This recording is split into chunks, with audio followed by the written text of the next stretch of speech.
What would you do if no one cared for you? Imagine, if you're honest about who you are, you could be killed. That's always been the reality for many LGBT folks since the birth of America. Many people lived in secret, fearful that someone would discover their truth. That was a motivation for Walt Whitman to write poetry that would beckon gay people to safe places where they could build community. Yet most LGBT people were still forced to live in isolation. Then Carl Maria Kurtbeny gave us the term homosexual and the power to identify. And writers like Alice Dunbar Nelson showed up. As a biracial, bisexual woman, her courage in the face of prejudice allowed more stories of LGBT people to be told. Like that of the Two-Spirit Zuni Native American Wewa who impressed President Grover Cleveland, but after her truth was fully known, she was villainized. Over time, LGBT people congregated in safe spaces, and we began to see more representation in art, books, and theater. America soon called women to fight, and a contingent of lesbians formed in the Women's Army Corps, which became a place where lesbian women could be themselves. After the war, many women refused to go back to traditional gender norms. All of this paved the way for the homophile era. For the first time, we saw people publicly demanding livable communities and LGBT equality. Later, scientific studies proved that homosexuality was not a psychiatric disorder that needed to be cured, and put an end to the practice of placing LGBT people in mental asylums. While there was a growing restlessness among gender nonconformists, one by one, LGBT folks rose up to defend themselves, rioting in places like donut shops, cafeterias, and bars. Their courage sprung from Magnus Hirschfeld's safe haven for LGBT folks, which inspired Henry Gerber to form the Society for Human Rights. This motivated countless LGBT people to create change and establish more LGBT organizations across America. By the time of Stonewall, it became impossible to ignore the gay liberation movement. Human rights leaders like Harvey Milk unapologetically called for each of us to live fearlessly in the open. His murder and legacy inspired a new generation of civic activists fighting for the civil liberties of the LGBT people. In solidarity, LGBT people of all ages, races, and genders, and their allies, demanded equality for their community at the first National Gay Rights March. Then, AIDS. Commonly called gay cancer, LGBT people with AIDS were denied health care. Many politicians were apathetic. Those afflicted had to harness the will to survive against all odds, while many in America refused to acknowledge this epidemic. People got angry, sparking a movement that encouraged the community to act up. When news revealed that AIDS affected even those who were not homosexuals, policies finally began to shift. By then, an entire generation had already disappeared, erasing many voices that carried our history.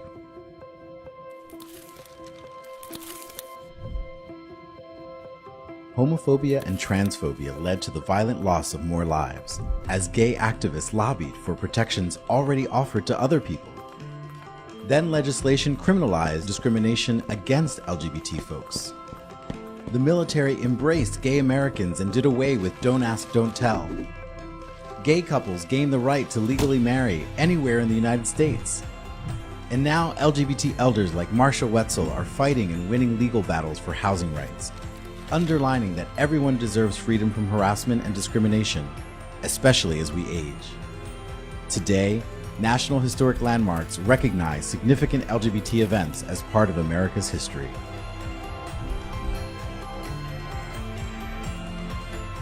When faced with death and injustice, LGBT people were forced to hide in the closet until the time was right to emerge as visible and vocal activists for equality.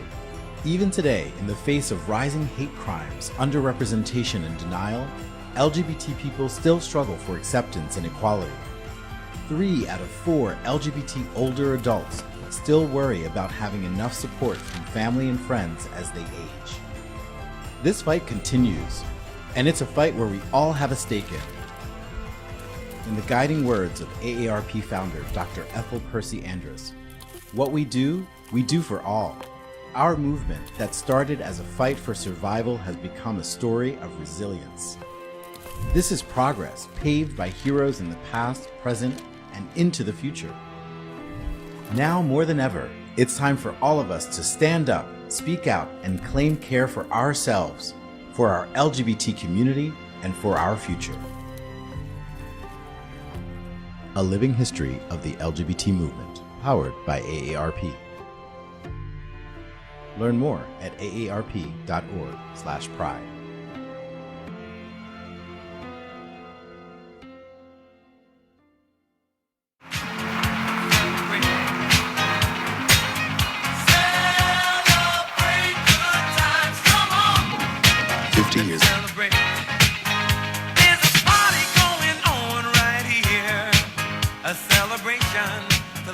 Hello, welcome, and thank you.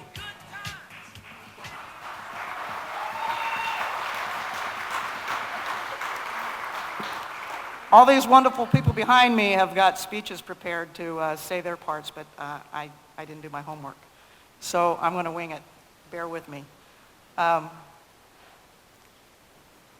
or 6 years ago, I started realizing that places like San Francisco were doing LGBTQ history projects because there's no women bars in San Francisco anymore. There's hardly any gay bars in San Francisco anymore. Things are disappearing. Our culture's getting gentrified, and people that are the generation or two after me have no idea how they got to have the rights that they have now. So I started on a project that I soon realized was bigger than just me. So I started asking my friends in the community if they wanted to help. One of those friends was Jerry Malacote, who is with Rainbow Elder Care. And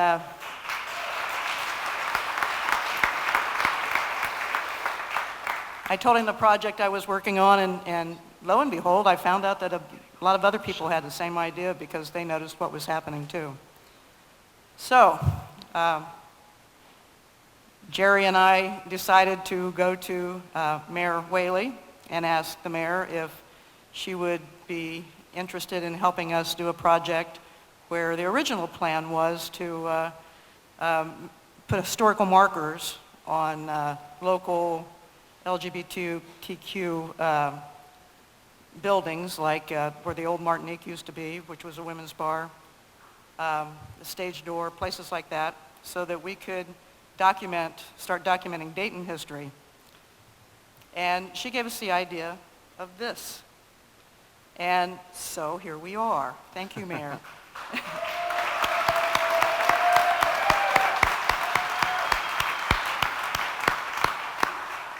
So then, first Mayor Whaley told us that she had somebody that would probably fit in well with us on our project, and that was Carrie Gray.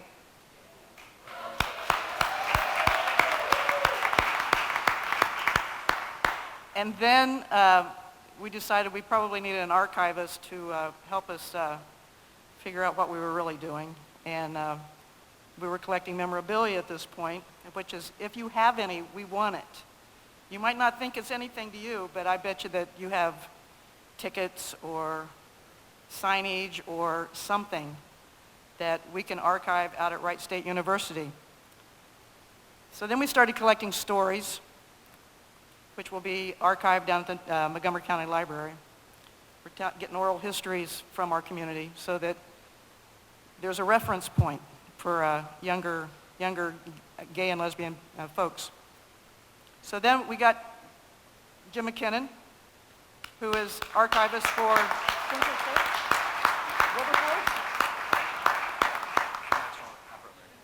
National African American Museum. And then I realized that I needed some people who were really committed in the community. And I don't know any more badass women than Melissa Rodriguez and Jordan Hills.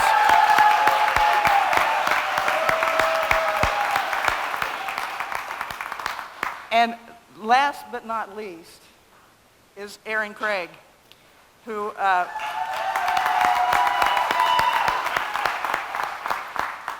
ties up the ends for us and makes sure that we've dotted our I's and crossed our T's. She's great. Thank you. Step into the light, children. Step into the light. Step into the light.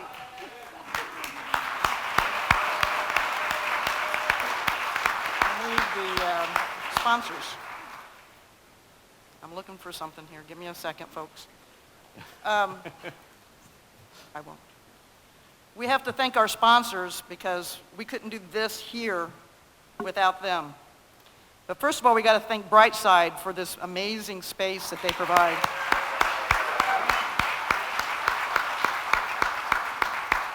We also need to thank Randy Phillips from the Gay and Lesbian Center, who has been vital in helping us put this all together. We need to thank the Dayton Library, Montgomery County Library. If you haven't been down to see our exhibit, you should. It's the first one that, as queer folks, that they've ever allowed down there. So you need to go check it out. It's running through the 12th. PFLAG Dayton, thank you very much. Public Health, thank you. Rainbow Elder Care. The Flower Shop provided all of the centerpieces that you have on your tables. Lily's Bistro, Picnic, El Misan, Meadowlark, and Wheat Penny are feeding you tonight.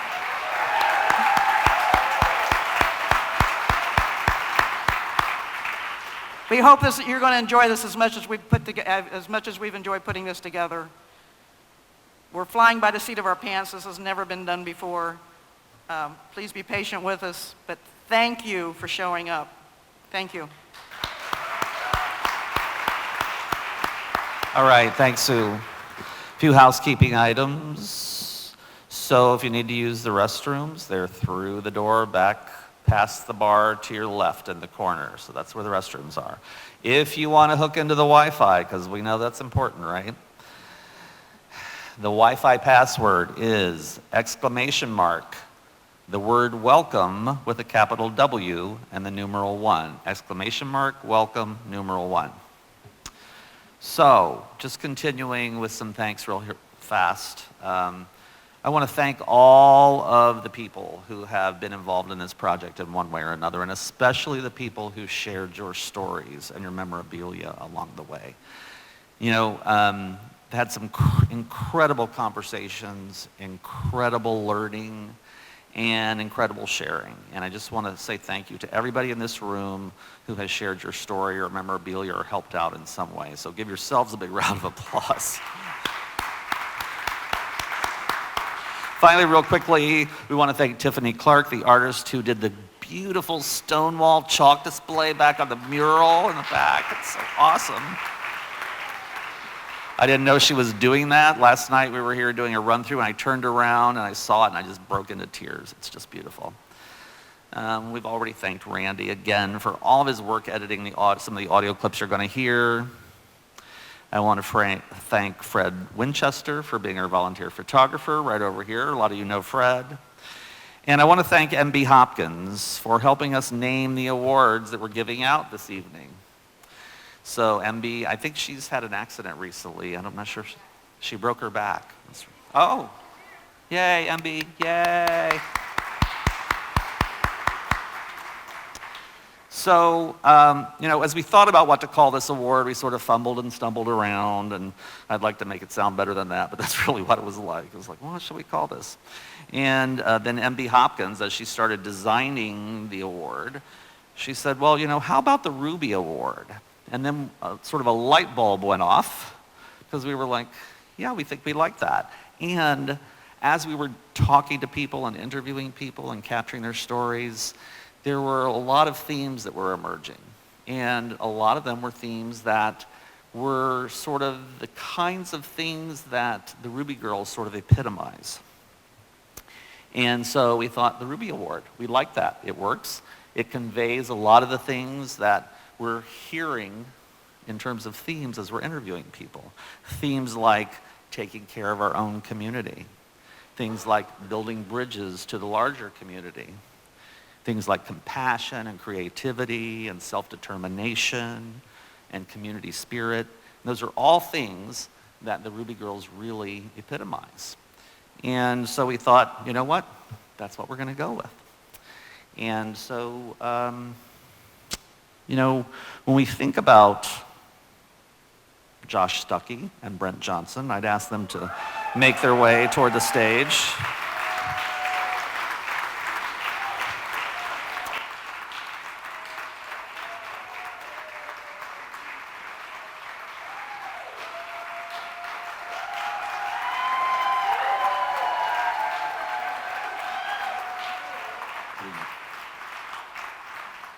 Come on up here, guys.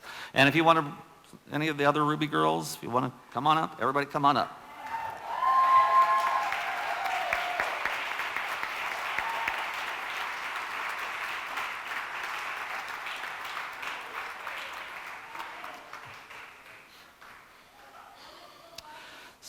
Come into the light. Everybody come into the light. Come on over. Come on over.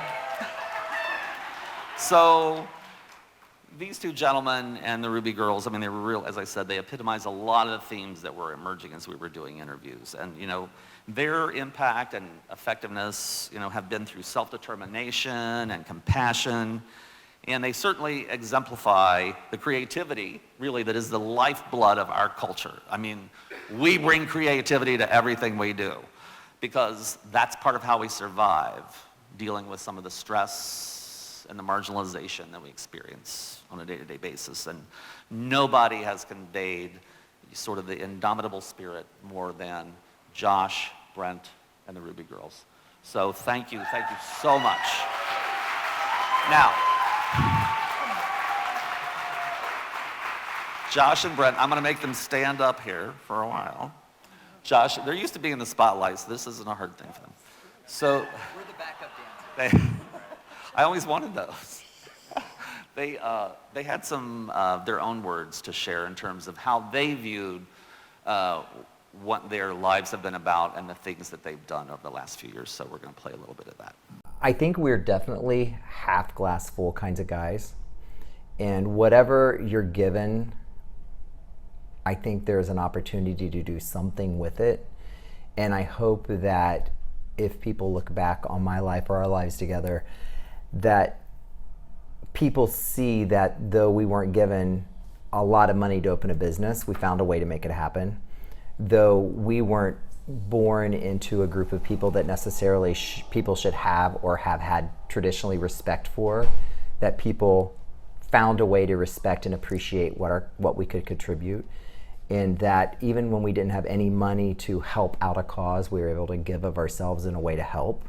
And that they too can make those choices and find those opportunities and find a way that they can work with what they're given and what they have to make a difference in their own lives, but also in the lives of the community, the surrounding people in their area. And I would say that, I don't feel that what makes it genuine and authentic is it was never intended to be what it is. So, when we were having parties and having a good time and the HIV crisis was happening and some of our brothers and sisters were looking for, a hand and someone to wrap their arms around, it was real. We really wanted to help them and, never abandon those people. And now that time has passed and HIV is different and other 501c3s are different, we're still doing what we've always done, which is putting our hands out there and helping people. I hope we never lose sight of that authenticity. I think there are times where we've been called into question about some of the things we've done. Not very long ago, maybe a couple years ago, somebody said, just think how seriously you would have been taken if you weren't dressing in women's clothes. And I stood back for a couple seconds. First I was offended. And then I kind of thought about it and I thought, we could never have done what we did without being in women's clothes, because it would have been something completely different. Yeah. It made us different, it made us humble. We were humbled by the fact that we had to do what we had to do to make it work. So I hope that never gets lost in the translation, so to speak. I don't know. I mean, if there's a legacy like to be left by the Ruby Girls, and there's some young people now that are Ruby Girls are going to keep this ball rolling. I hope the legacy will be one that in everybody, no matter where they come from, most of the Ruby Girls came from very humble beginnings. You're going to be faced with adversity, and it's up to you. I know a lot of us don't realize how much it is up to us, but it's up to you. And you have to strap those heels on. I tell everybody that. Straighten up the way you're walking and get out there and do it, because believe me, no one is going to do for you what we learn to do for ourselves. So that's really the legacy to it all. The Ruby Girls, Josh and Brett.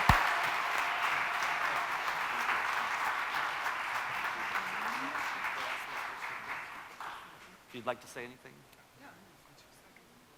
Thank you. Oh, that's gorgeous. Congratulations, kids. So just a couple things. I mean, obviously, being in this town and being acknowledged after 35 years of doing drag was not what I thought my life was going to be. But I was thinking today, I taught a class at Wright State all about the Ruby Girls. And one of the kids said, "Don't you feel that you owe a lot to RuPaul?" And now hold on, people. I sat back and I get where he's coming from. He's 18 years old. And I said, RuPaul owes a lot to Ashley West, Amanda Kane, Misty Knight, Dana Santel, Fonda Peters. She owes a lot to us because in reality, what's happened since the HIV crisis is important. But for those of us who lived through the HIV crisis and did our best to take care of each other, nothing will ever have that importance in my lifetime again. Thank you all so very, very much.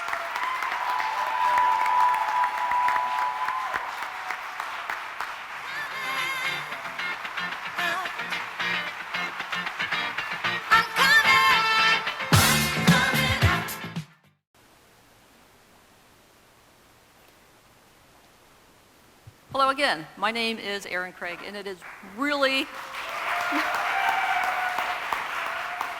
it's my profound pleasure to award the Ruby in the categories of Where We Gather and Drag Culture. I think they both kind of go together. For decades, we as a community, the gay and lesbian community, needed safe spaces to gather. We needed to come together in spaces to be safe, to be ourselves, to engage in entertainment, to be free from harm, whether it be verbal or physical abuse, and even the threat of being outed and losing our jobs. There were several spots in the Dayton area that served that purpose and served it well.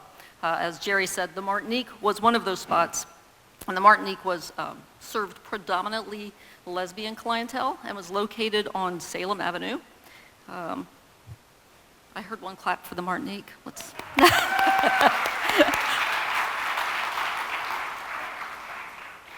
The stage door, which is being represented by Wayne Kelly, is currently located on North Jefferson Avenue, and it is one of the oldest, if not the oldest, gay bars in Dayton, Ohio.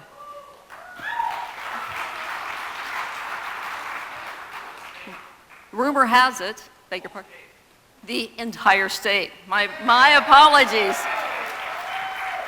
Kudos, my apologies.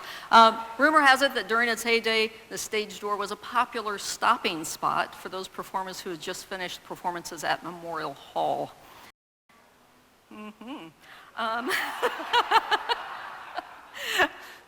However, perhaps no other nightclub is more popular and more notorious, and it's being represented by Dwayne Wheeler tonight, than 1470 West.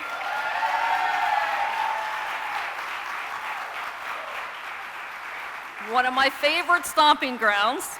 1470 West became popular during the height of the disco era. There were numerous entertainers that served the club top rate internationally known entertainers.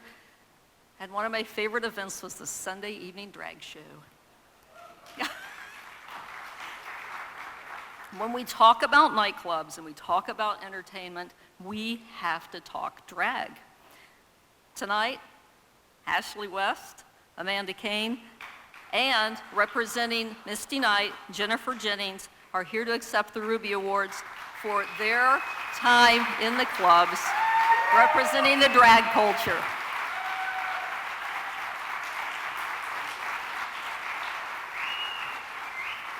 Thank you all so much. I performed with the Martinique on stage and off stage many times. But yeah, they didn't do shows regularly there. Mary would do a show every now and then. And yeah, I've performed there several times. And who was Mary? Mary Castellari was the owner of the Martinique, and she was also the owner of Infinity, the first gay bar I ever worked at. That's where I met Amanda at. And she was one of the original Coca-Cola models way back in the day. And she was a very wealthy woman, lots of connections. Like I told you earlier, a lot of stars would come through the bar, and she knew them personally. Like Paul Lynde was one of her best friends, and all these stars and stuff would come in and they'd sit with her. And she had a perch, what they called a perch. She had a table with 2 seats at the top of the stairs where she could overlook the entire bar, and she ruled with a very firm hand. And I was a waiter, and she was in my section, so I had to take care of her all night long, with my other duties of waiting on tables and stuff. But she was a great person. She bought me my first drag outfit, and I didn't even do drag. She said, one of these days you're going to use this. But I wore it as a boy when I was waiting tables. So, but she was I loved her. She was a great person. So that was Ashley West. Ashley. That was Ashley West talking about her time working at the Martinique. So these are the things that you learn when you're sort of talking to people and hearing their stories. You know, I had no idea that Ashley ever worked at the Martinique. We had a dearth of information about the Martinique. We didn't really know much about it. And so I sit down to do an interview, and Ashley goes on a whole story about the Martinique. So it was really great. Thank you. Would any of you like to speak, say anything?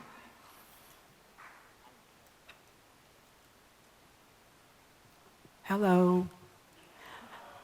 I guess the only thing we want to say is thank you so much for these awards. Now, we're not really sure if this is your way of telling us to sit down and be quiet, or that we're done. But what I'd like to say to the younger entertainers in the audience, never give up on yourself.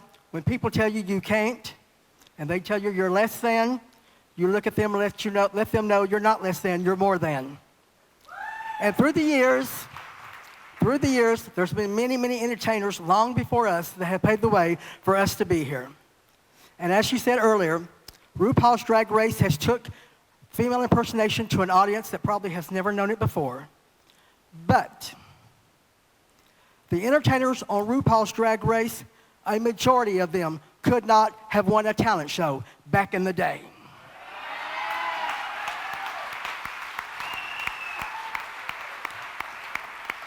So what we want you to know is be proud of who you are, be proud of your community, know your history, and never let anyone tell you that you can't do whatever you want to do. This is what 38 years of drag looks like, and this is what 60 years of age looks like. Thank you.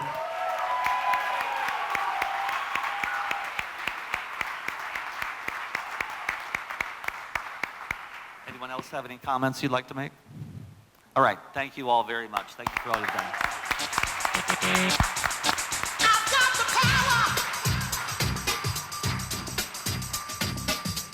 I want them to change my diaper, because I'll still be alive. Her share of the cockroaches. Yep, me sharing cockroaches. I'll still be alive, I have no doubt.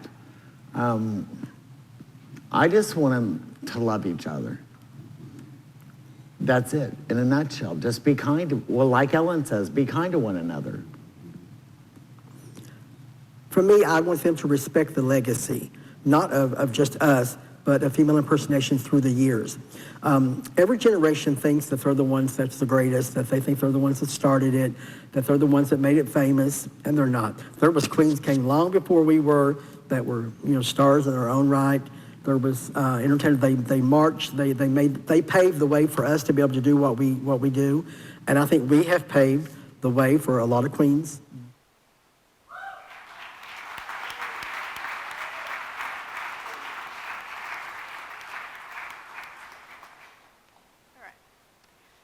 Thank you. My name is Melissa Rodriguez. Some of you know me. Some of you know me as Melrod. Those of you who are in the Fight for Rights category, if you could please make your way up to the left side of the stairs here.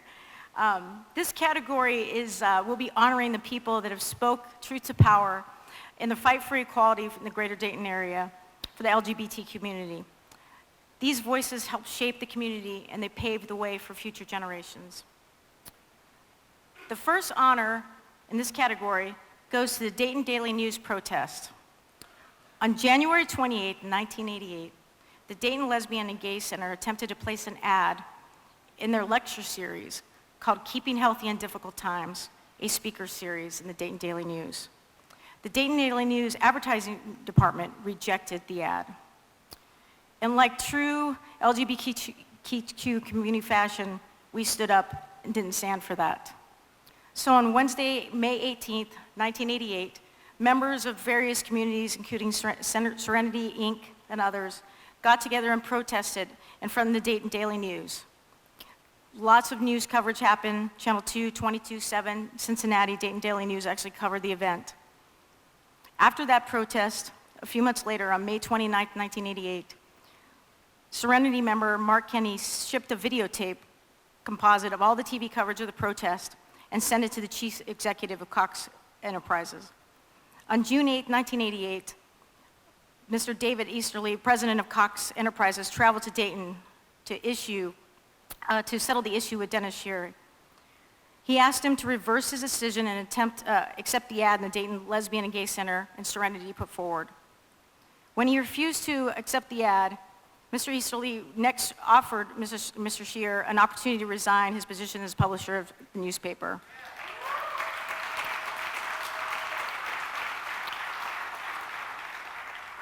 He declined, and Easterly relieved him of his duties and approved Brad Tillison as the publisher of the Dayton Daily News.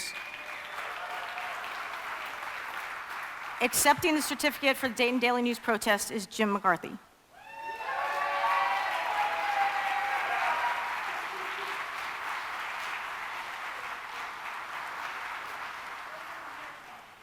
And Dennis Shearer then really dug in his heels about that he was protecting the Judeo-Christian values of the neighborhood and or of the community, I'm sorry, and he had to do that as publisher. So it's about 12 days after like everything hit the fan. And there's this little guy who I knew who his name was Johnny Anderson. And Johnny sort of took, when you call up and you say, you know, my organization's going to have the garage sale or whatever, he was the guy who received all that information and then put it all together and made sure it got published in chronological order with the right details and all that. But he was also just a flaming queen and a horrible drunk.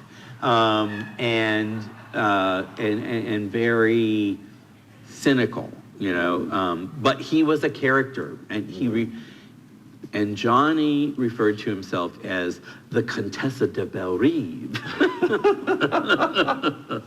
And his skin was as pink as like when baby gerbils or hamsters are born. He was just this little redhead dude, and he's like, but he was in the thick of things and the thick of in the know. And so I was working and really swamped, and I get a call from Johnny, and he's like, bitch. And I said, yeah. He's like, you're never gonna guess what happened. And I said, what now? And he's like, they just fired Dennis Shearer. And I said, I don't have time for this, Johnny, I'm really busy. And I hung up on him, you know, because I was like, there's no way in hell. And then, you know, he calls me back and he's like, God damn it, don't hang up on me. I'm telling you the truth. And I was like, what? And he's like, no, they just flew in here from Atlanta and fired him. And we're running a story about it, and and I said, well, why did they fire him? And he said, over your protest, stupid ass, because they wouldn't accept that ad. And I was like, really? He's like, yeah, they just had a meeting on our floor and told us. And I was like, wow.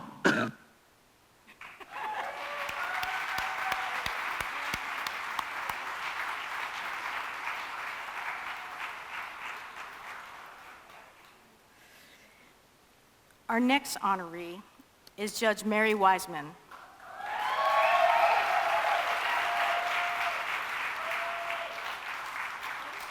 Judge Wiseman was first elected in 1998 in Dayton City Commission and was the first openly gay person elected to public office in Dayton.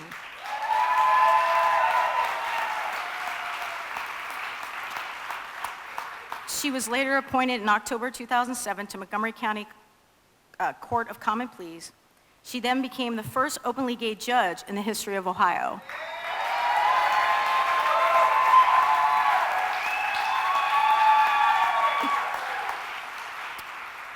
She sought election in 2008 and won, and she currently serves on the Montgomery County Court of Common Pleas.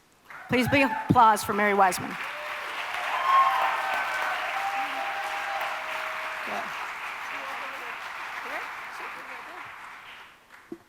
Thank you.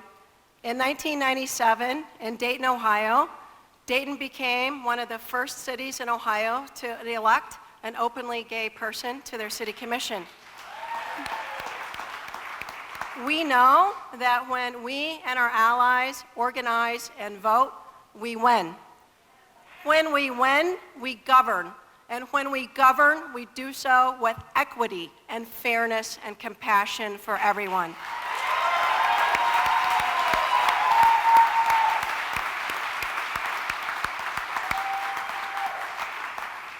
It's even more important in 2019 and 2020 and beyond for everyone in this room, for every ally, for our children and our grandchildren, that we continue to organize and vote and win. Thank you.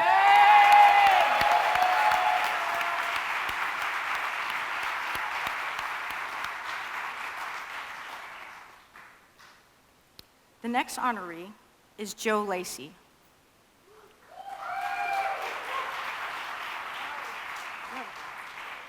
Come into the light, Joe Lacey. He was first elected to Dayton Public School Board in 2005 as the first openly gay man on the school board. He also was a candidate in 2014 Democratic primary for District 5 in the Ohio Senate. Joe represented the local LGBTQ community as a member of Team Dayton during the Gay Games and competed in swimming and running in 3 gay games and 2 out games. Please give applause for Joe Lacey.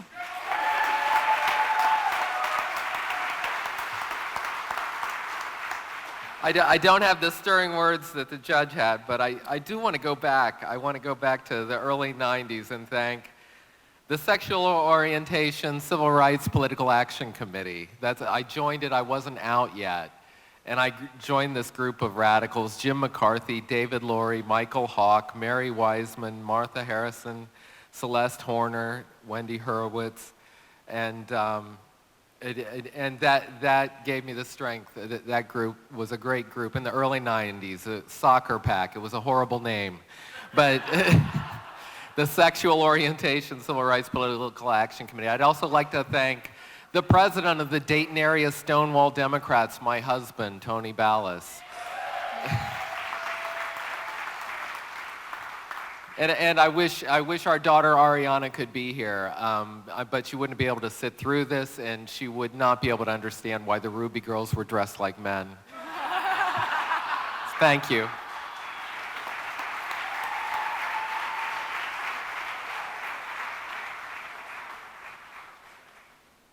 Changing it up on you. Last but not least in this category, I want to make sure she goes into the light. That's why I came over here. Come into the light.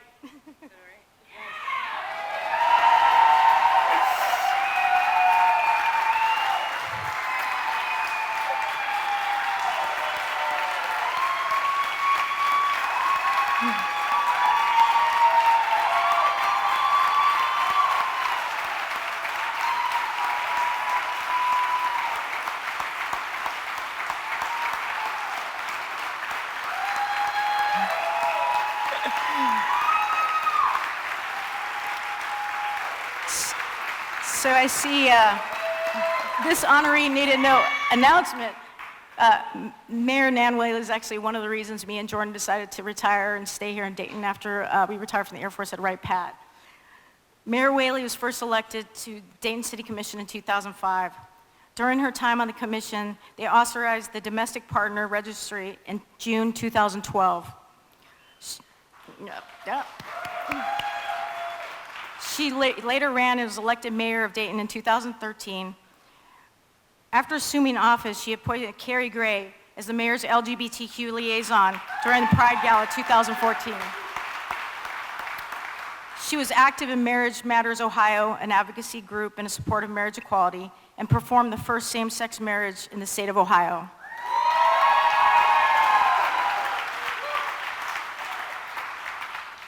Prior to marriage equality, Dayton has had sexual orientation non-discrimination ordinances and provided benefits to domestic partners. Due to allies like Mayor Nan Whaley, we've been recognized at a national level. HRC has given us a perfect score. We've been #1 as the queerest city honors in the Advocate, and #9 recently in the top 20 cities for LGBTQ retirement. And as you all know, Mayor Whaley has gone through a lot of trials this year with the KKK rally, the tornadoes, and most recently in the Oregon District, and she's done us proud. And so, welcome. So, big hand for Mayor Nan Whaley.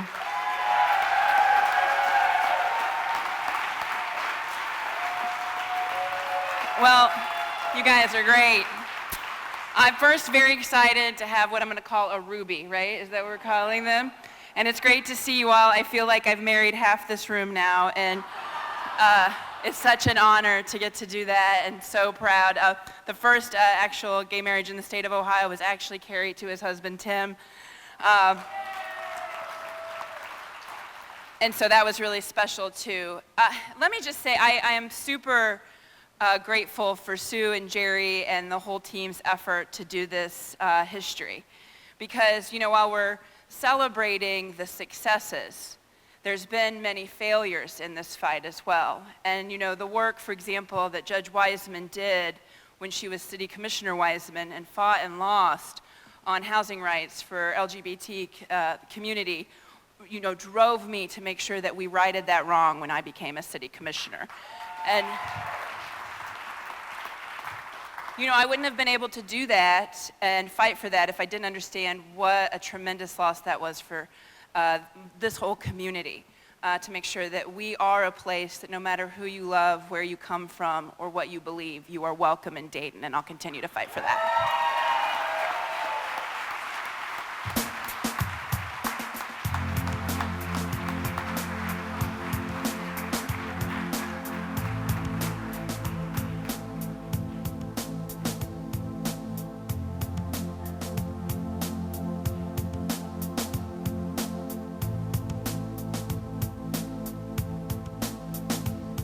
I was bruised and battered, I couldn't tell what I felt, I was unrecognizable. So, I don't think that there's any doubt that AIDS was probably the most significant health crisis that our community, and in fact, I think our country and the world has experienced in a long, long time.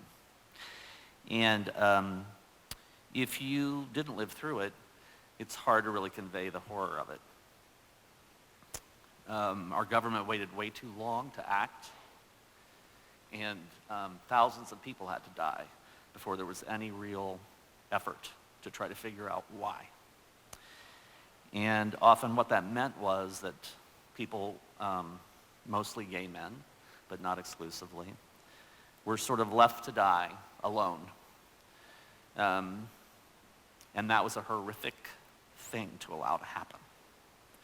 But we were fortunate that here in Dayton, we had people who cared, compassionate, intelligent people who rallied the community to try to take care of our own. And some of those people are not with us any longer. So there were a couple of organizations that formed to try to protect and care for our community. Some of them were medical professionals. Some of them were members of the LGBT community, including our lesbian sisters. Thank you to them. And some members of both communities, both the medical community and LGBT community. But one of the organizations that formed was the Dayton Area AIDS Task Force. And Howard Getz, who's no longer with us, Howard died relatively early of complications from AIDS. And he had heart condition. But we do have some folks here who were involved in helping to found and start the Dayton Area AIDS Task Force. And Bob Brandt is here, who's going to accept the award for the Dayton Area AIDS Task Force. Phil Wise also was involved with Howard Getz in helping to found the Dayton Area AIDS Task Force.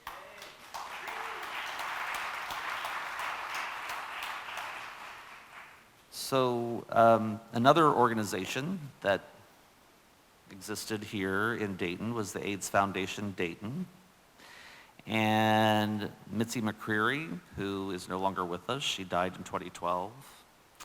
And Russ Zimmerman was a co-founder. He died relatively early. He was from Yellow Springs and was an executive, I think, at Meade. And both of the organizations had slightly different roles. One was involved more in direct care, and others were involved more in education and in support for LGBT, or I should say for people who were living with AIDS. So Jim McCarthy is here with us this evening. He did some work with the AIDS Foundation, and he's going to accept their award. Both of these organizations merged over time, as I understand it. Correct me if I'm wrong. But so over time, they merged into what was the AIDS Foundation Miami Valley. And then not long after that, the AIDS Resource Center was formed. And after merging with several other HIV and AIDS service organizations around the state, they became AIDS Resource Center and eventually have morphed into what we know today as Equitas Health. So,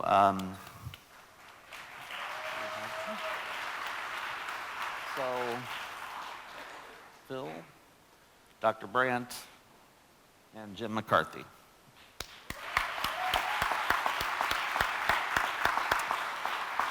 Now,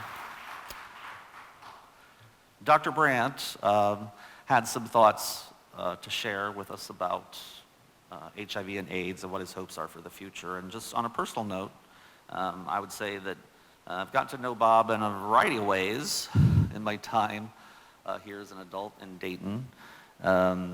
He was my doctor for a while, then became a friend, and now we sort of work occasionally as colleagues through the LGBTQ Health Alliance through public health. And it's always a little weird, I think, maybe just for me, when you become friends and a colleague with your doctor who's seen all your private parts. It's like,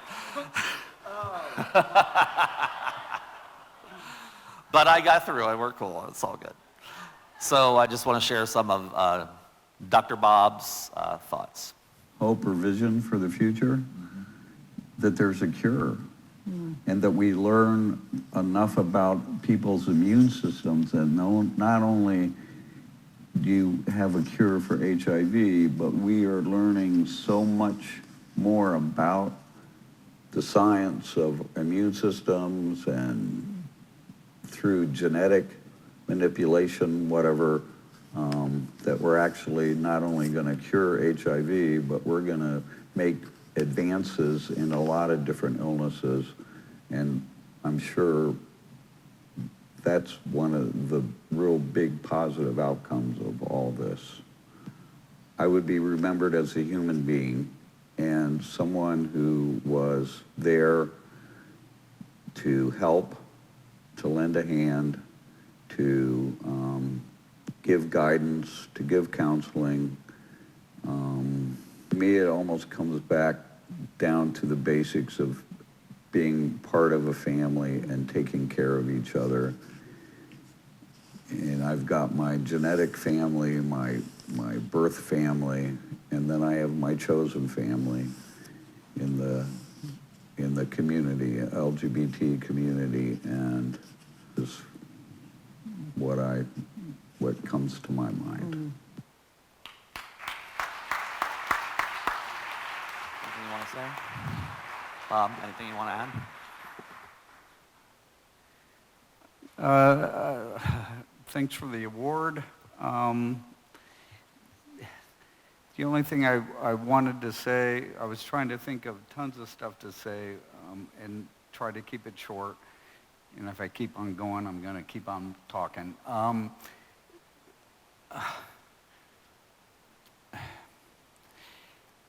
I owe it all to the Gay Center, and I owe it all to Howard Getz. I was in a double life throughout my life, up through college and to med school. When I got into my third year of med school and got into the real world with working with people, and I would go to the hospitals and make rounds, and you would run into all these people, and the nurses would hit on you and say, hey, you're a resident, or you're a med student. How about a date? And I was like, oh my God, how do I respond to this? I really wanted to say, hey, okay, you got a brother, but I wasn't out enough then. And I had some real trouble back then. So I knew I needed to do something about it. So you know what I did? I called the Gay Center. I called the Gay Center hotline. And the person I owe it all to is Howard Getz. He's no longer with us, but I owe it all to him because he got me involved with the Gay Center. And I got out of my skin and I got involved with the community. And that kind of kept on going, and when I got out of med school and I became a resident and I was working in Yellow Springs, the people in the gay community were, oh, God, there's this new gay doctor. You can go to this gay doctor, and da-da-da-da-da. It's like, why do gay people always need a gay doctor? You really don't. You need somebody who's knowledgeable and who's gay friendly. But, you know, back then, you got to go to a gay doctor. So the people at where I worked were saying, how come all the people that you see are coming from Dayton? Our office is in Yellow Springs. We don't get it. Oh, wait a minute. Those people, they're kind of, you know, what does that mean? Okay, you're fine. You're at school. So I came out in my residency. So, you know, it was great. But in 1981, everybody was worried about, what is this purple stuff on my skin? Is it this gay cancer out in San Francisco? I said, no, it's just a bruise, but I'll look out. I'll check into it. So I started to learn about HIV, and of course it wasn't called HIV, and we didn't have a test back then. But in 1983, when I started my practice in Xenia, that's when I diagnosed my first patient with AIDS, and he died like 5 days later. I found an old business card when I started my private practice, and I don't know, for the older people here, you probably might know this, but in the movies and certain areas, if you wore a pinky ring, that meant if you were a guy and wore a pinky ring, that meant, oh, maybe you were family. The other thing was if you wore a necklace that had a lambda, the Greek symbol for, what does lambda stand for? Huh? Whatever. Anyway, it was a lambda. So a lambda is shaped like an A, okay? So on my business card, I put my last name, B-R-A, the A was a lambda, and if you kind of knew that, then you might know, oh, this guy's gay friendly, whoopee-doo, so come to see me. But then in 1990, when I moved my practice to Dayton and I changed it to healthcare interventions, which specifically dealt with anyone who had HIV or who was at risk for HIV infection. And when I used the state symbol of Ohio and we had the triangle with the rainbow on it, that let my employers know I was out there to the community. So I could tell you tons more, but all I can tell you, again, I owe it to Howard Getz. Thank you very much.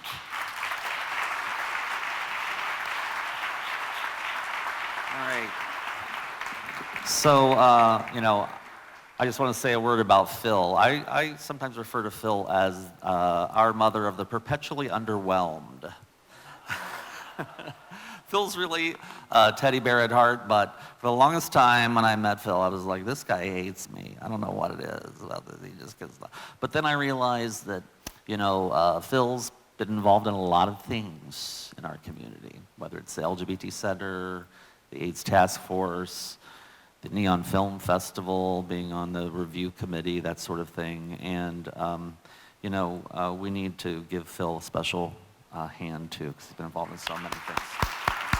And he sometimes says, I keep getting awards because I outlive everybody.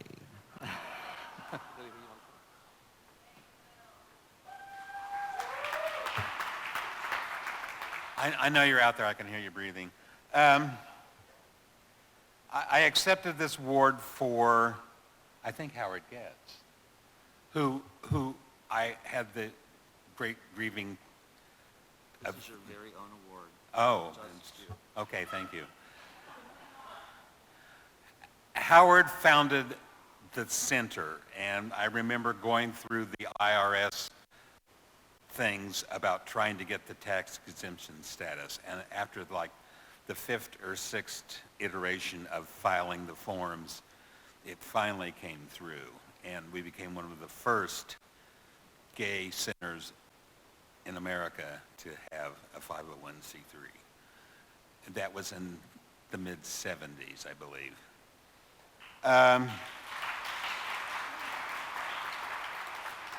And then the Gay Center decided that we needed women, and we said, we'll let you be first, and it'll be the Lesbian and Gay Center. And from there on, it has evolved and become a third of the alphabet.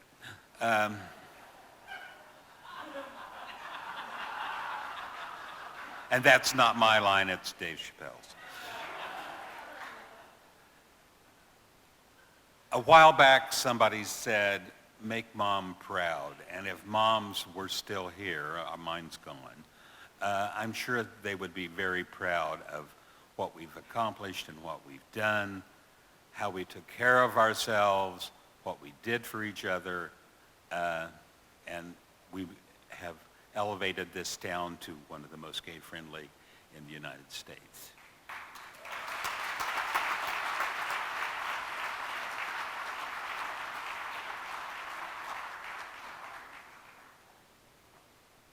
All right. So we have a group of people that we want to recognize together, and then we'll have intermission. So if the people who are listed here, organizations listed here, and the representatives would make their way toward the stage, we appreciate it. So these folks are getting recognized as a group because they've been trailblazers. They're out there doing the day-to-day solid sort of grassroots work or have laid the foundation for that to happen in the past, and we want to be sure that they get recognized for all the things that they've done. So, Phoebe Beiser from the Ohio Lesbian Archives. Phoebe's been very helpful to us in this project. You may not know, there is an Ohio Lesbian Archives. It's in Cincinnati. She, over the years, has received and collected a number of things about Dayton, Ohio. So she was kind enough to let us come down and visit with her, go through her archives, and then she also donated a few items. So thank you, Phoebe.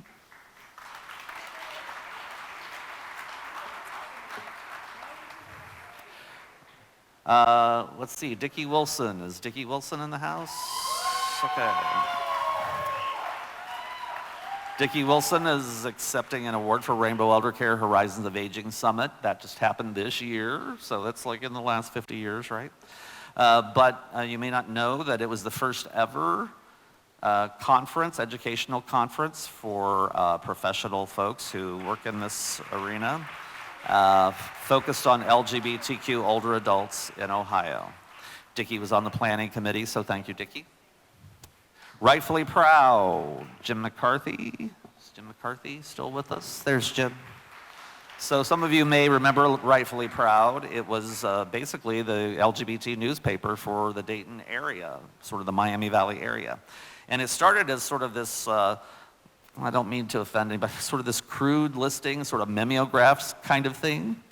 And Jim, correct me if I'm wrong, was that maybe Howard who was doing that? Howard Getz was doing Rightfully Proud, and decided that, Jim should be doing Rightfully Proud. So Jim took it over and turned it into a newspaper, and they sold ads, and it ran for several years. So thank you, Jim.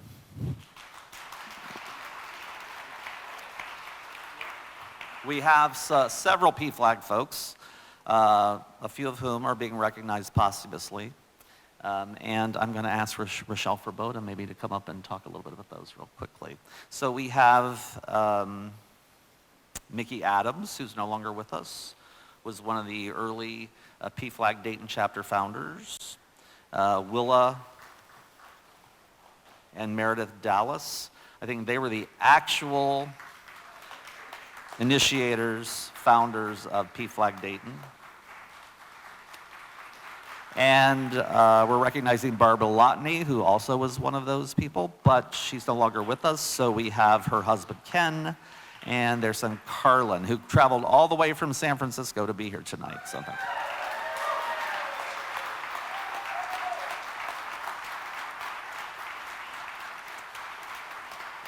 Rochelle, anything you want to say? Hello, everyone. Rochelle Ferboda here. I can't think of the 90s, especially the early 90s, without thinking of PFLAG. I have to tell you that I'm not a parent, I'm not a family, I'm not a friend of lesbian and gays, I'm the big L. And what I found was I was doing sensitivity training with cops, about 43, 45 cops at one time with Michael Hawk, and it sent me to therapy. And out of therapy, I heard of PFLAG, and I went and I saw some amazing parents and families and friends of lesbian and gays. It was quite a respite and cheap because there was no copay.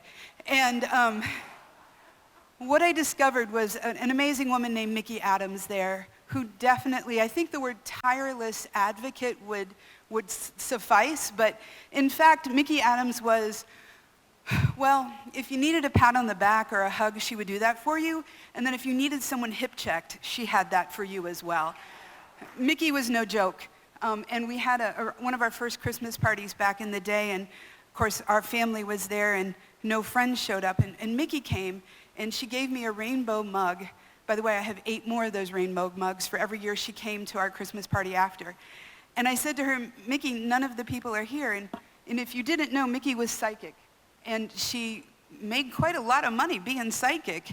And she looked at me and she said, Rochelle, that's why I'm here. I knew no one was coming. So shout out to Mickey Adams, to her 6 children. The 3 I've met, Tracy, Donna, and Scott. I don't know the other 3, right?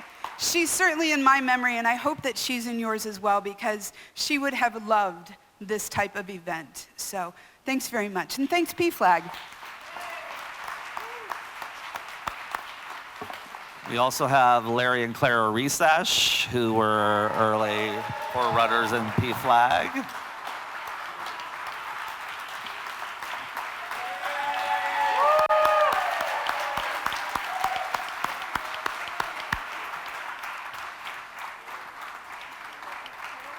We have William Booth with the AIDS Healthcare Foundation. Some of you know William. Now, William is supposed to be the grassroots organizer for AIDS Healthcare Foundation, but as many of you know, he travels all over the state tirelessly, and he essentially has become a case manager for people living with AIDS or HIV. He takes them to Columbus to get their doctor's appointments. He bails them out of jail. He is sometimes the person they call when someone has passed away and they don't have any family, and they call William. So thank you, William. And we have Guy Fragman, who a lot of folks know Guy. He's just a good guy in the community. But this year, during the horrific mass murder in the Oregon district, Guy was one of the people who sheltered people, went out into the street, grabbed them, pulled them into his diner, 416 diner, and kept them safe. And we want to be sure in the future, when that story is told, people know there was a gay person who was helping their community.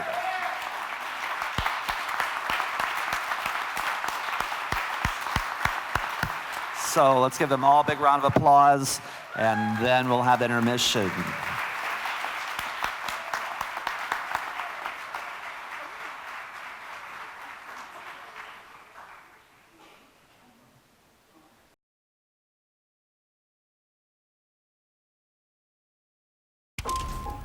"50 years ago, in a tiny bar called the Stonewall Inn, LGBTQ people fought back against years of oppression. Today, this history lives on around the world. It lives in moments big This is who I am. and small, in voices old and new. I'm a queer person. I am so powerful. The story of America is a story of progress. Sometimes we can mark that progress in special places. One of these special places is the Stonewall Inn. The first national monument dedicated to the story of the lesbian, gay, bisexual, transgender community and their fight for equal rights. New York City's LGBT Community Center, with support from the National Parks, is working to preserve this story and bring it to as many people as possible, taking the idea of a national monument and bringing it to life.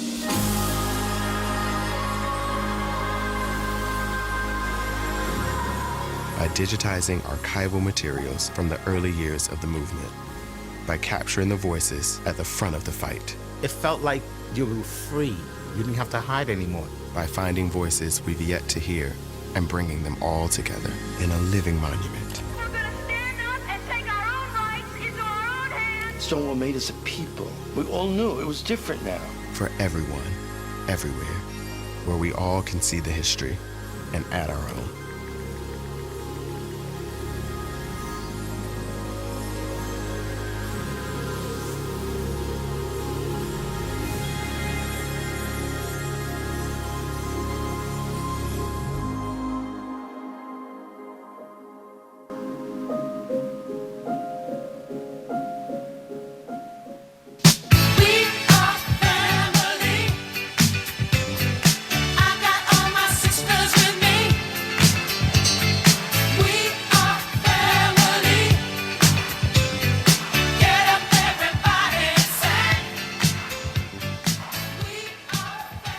Hello.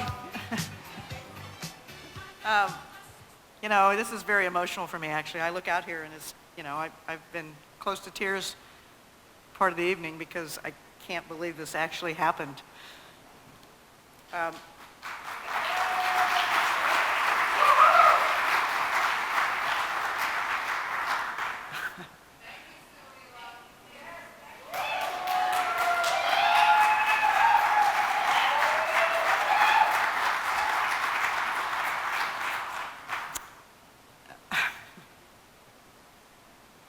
Okay.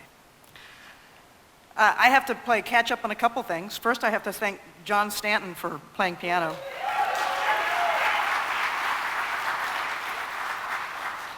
And a while ago, they were talking about, where we gathered, and one of those places that we gathered was the Martinique, which was a women's bar over on Salem Avenue.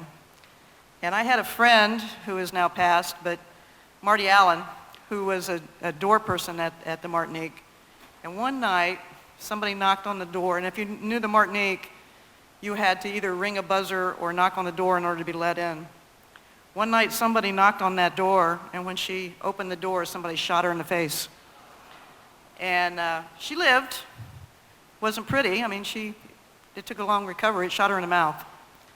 So that's the kind of stuff that we had to put up with before people like Nan Whaley came along, people like Mary Wiseman came along, and changed things.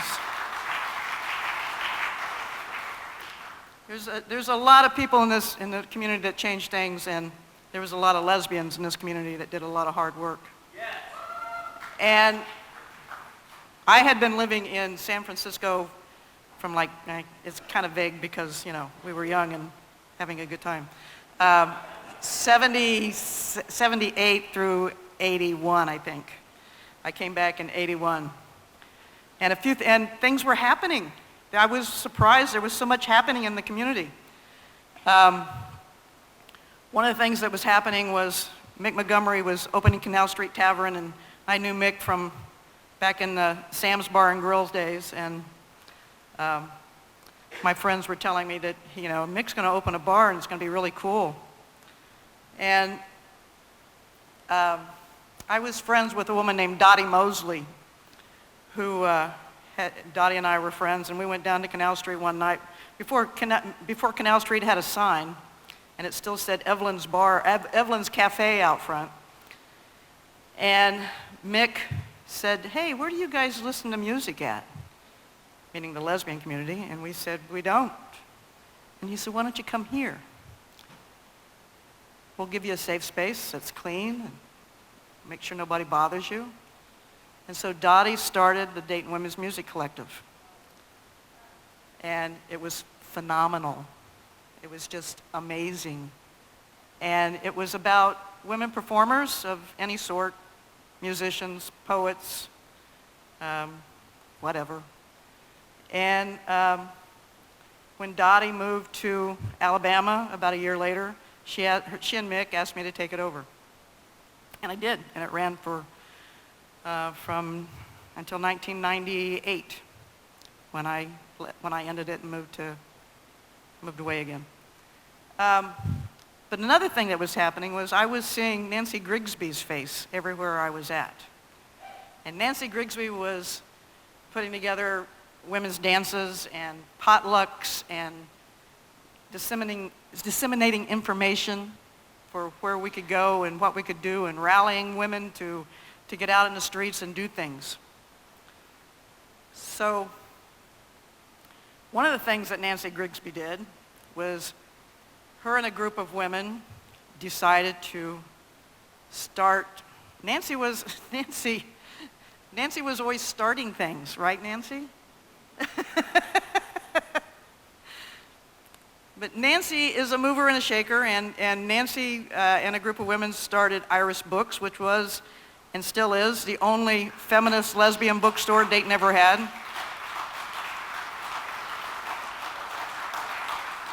And Nancy and another group of women were working at a local battered women's shelter and saw a need for more. And they decided that they could do better. And they started Artemis House, which was housed, at the time, that women were going to the attic of Iris Books to be kept safe. So Nancy has done more for this community than most people can realize. So Nancy Grigsby, come up here and get your award.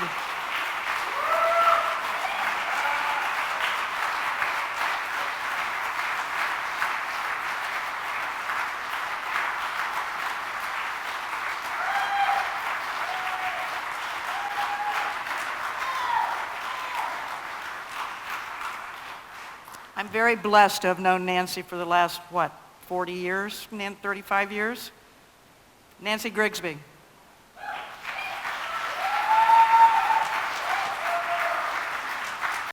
Okay, where are the women who said they would be up here with me? Because I am not loving this. Come on up. Okay, yeah. We're going to do it all at the same time. Then Jane's going to talk. Yeah. So, huh? This is yours. Okay, this is all me. Well, the only thing about me is those two things. So I'll just say, we all organize the community that we want to live in. And I always wanted to have a place I could come out in, and I didn't have one. So that's why we had Iris Books, because I was in the closet. I needed to get out of there. And I didn't know where to meet women. So I thought, well, we better have a place for me to do that. And I wanted a just community, and I wanted a safe community, and that's why we founded Artemis, that and a little bit of red wine. And I'll just say this, we founded Artemis to have safety primarily because of men's violence against women, but also because of the violence that happens in our LGBT relationships between men and between women. And we don't want to pretend that doesn't happen to us too, and Artemis has always been and will always be, I think, a place that we can all find safety. So, thank you. Iris Books. Iris, this is Susie Sutton, and hi, Kathy. Didn't know it was going to be you. They're accepting for Iris Books. Yeah, the three of us are, which is the right thing because Iris Books was a collective. So Iris Books operated from about 1983 to 1986. We came together and created this wonder out of our need for community, feminist literature and art, and a safe space to be lesbian and feminist in the 1980s. Iris Books was a collective of about 25 women, now scattered from California to New Jersey, who wanted space to discover who they were. We were lesbian, straight, bi, and questioning. A number of the straight women happily converted to one of the other categories while they were at Iris. It was at 1100 North Main Street, and the house itself had a front room that was an art gallery and two main bookstore rooms, which included an area to listen to music. And in 1985, the second story was given over to Artemis Center to open its services to battered women in our community. We actually pulled a book from the Iris bookshelves on goddesses and mythology to find the name Artemis. And this is Kathy Conley. Hi.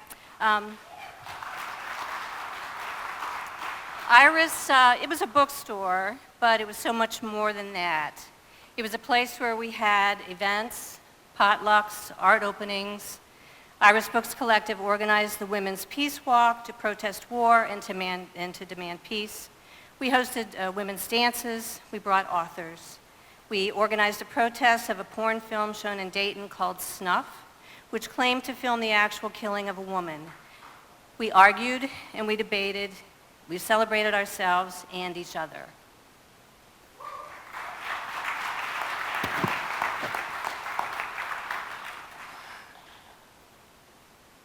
So, we were there for 3 years, but all of us, I mean, we are still friends all this time later, so many of us. The place is gone, but I got a Facebook post in June of this year from a woman who's a friend of mine who said, I visited Iris Books when I was trying to figure out who I was. My first visit, I sat in the car for what seemed like hours trying to get my nerve up. I knew I was gay, but I knew no one. I still have those women's music albums that I bought at the bookstore. So if I've never said it before, I'm saying it now, thank you. And so just to underscore what this committee has done here too, which is we have to keep carving out spaces to be with each other and to be ourselves. They may be just for an evening, but they have to be for many evenings together so that we can keep celebrating who we are. Thanks.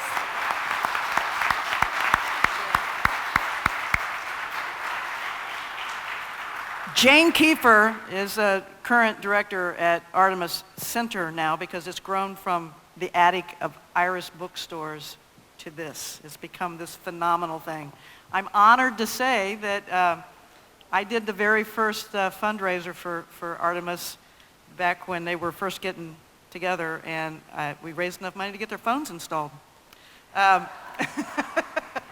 Thank you, Mick Montgomery. So Jane Kiefer is keeping with the tradition, and we're very proud of the fact that she is a lesbian director of Artemis Center.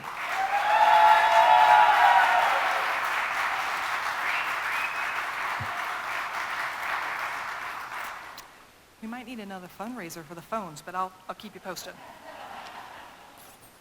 It is my sincere honor to accept this award on behalf of the Artemis team. Our organization was founded with deep feminist roots, a fierce desire to advocate for the rights of victims, and a powerful and passionate foundation for equality. Nancy Grigsby, your vision to create Artemis is still flourishing and alive today, 35 years later. Yes, yay!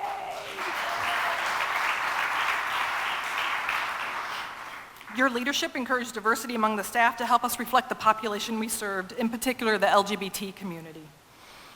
20 years ago, Artemis started a support group to serve battered lesbians, and we worked in conjunction with the Ellis Institute to work with battered women who are batterers.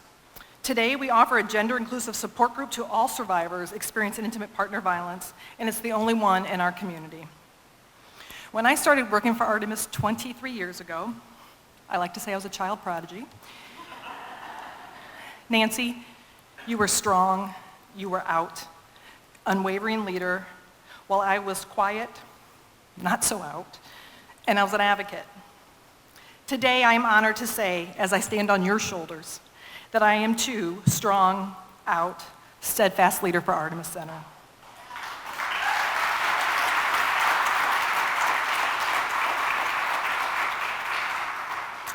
You have played not only an important role in my life, but in our community. So again, I proudly accept this award on behalf of all our current and past members who have added to the diversity to make Artemis Center what it is today. Thank you.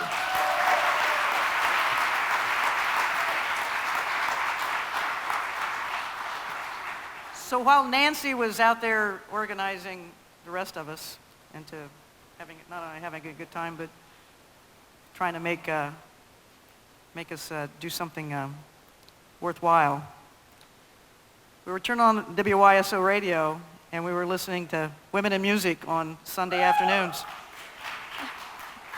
And Pam Canine would rally the troops with music by lesbians, for lesbians, that was amazing to us. It was coming all the way, they were getting albums from California. All the way from California. And from women musicians that most had never heard of. Pam would give us information too of gathering places and what we should be doing and what we should be paying attention to and who we should be voting for and why. Pam Canine.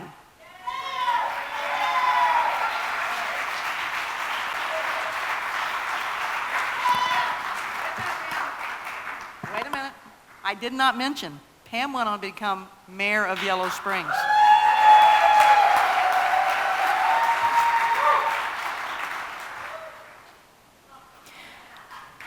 At 91.3 on your FM dial, you're listening to WYSO.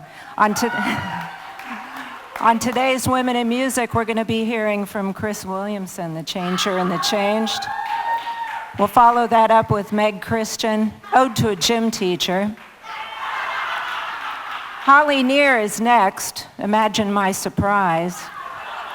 And we'll end our first set with Sue Fink, Here Come the Lesbians.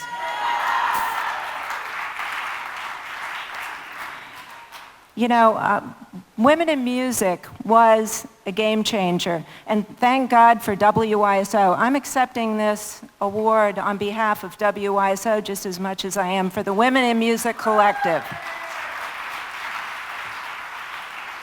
And there is one name I'd like to utter tonight, that's Martha Olin, who in 1975, Martha went from Dayton out to the West Coast Bay Area. WYSO in those days was great. Man, they'd send you with a tape recorder, a stack of cassette tapes, and you could do whatever you wanted pretty much on the radio. So Martha would go out there and record these wonderful concerts of the women who eventually became the Olivia stable of recording artists. She'd come back up and throw them up on the air. And she did that for the first year or two, and then others of us started taking over. The Women in Music show ran from 1975 until 2002. And I was proud to say I did that for 20 years, along with a very solid other collective of women who played to us the soundtrack of our lives. That's what it was. Thank you very much.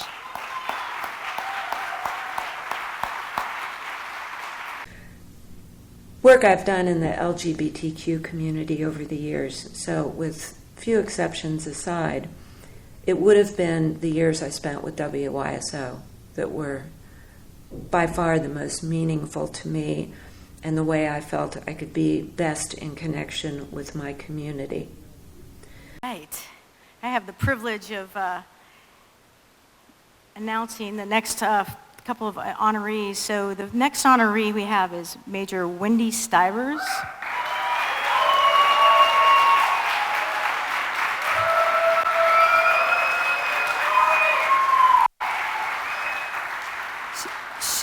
She was the catalyst for the creation of the LGBTQ police liaison position in the Dayton Police Department. She was appointed as the first Dayton Police Department LGBTQ liaison in September 2010. And also we have under Major Stivers the first hate and bias crime policy for Dayton Police Department. Wendy is one of the highest ranking lesbians in the Dayton police history. Woo! And as commander of Central Patrol Division, she played a critical role in the response to the Oregon District shooting and went above and beyond in support of the residents and the businesses.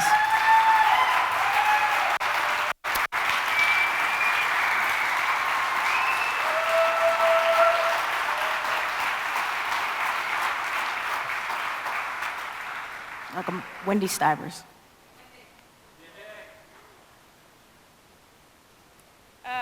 Thank you. I just want to point out that Melissa is very freaking persistent. As you know, it's been one hell of a summer. As my very good friend Brittany Smith taught me, my life is basically a dumpster fire this year. So I've learned a lot of new words from the community.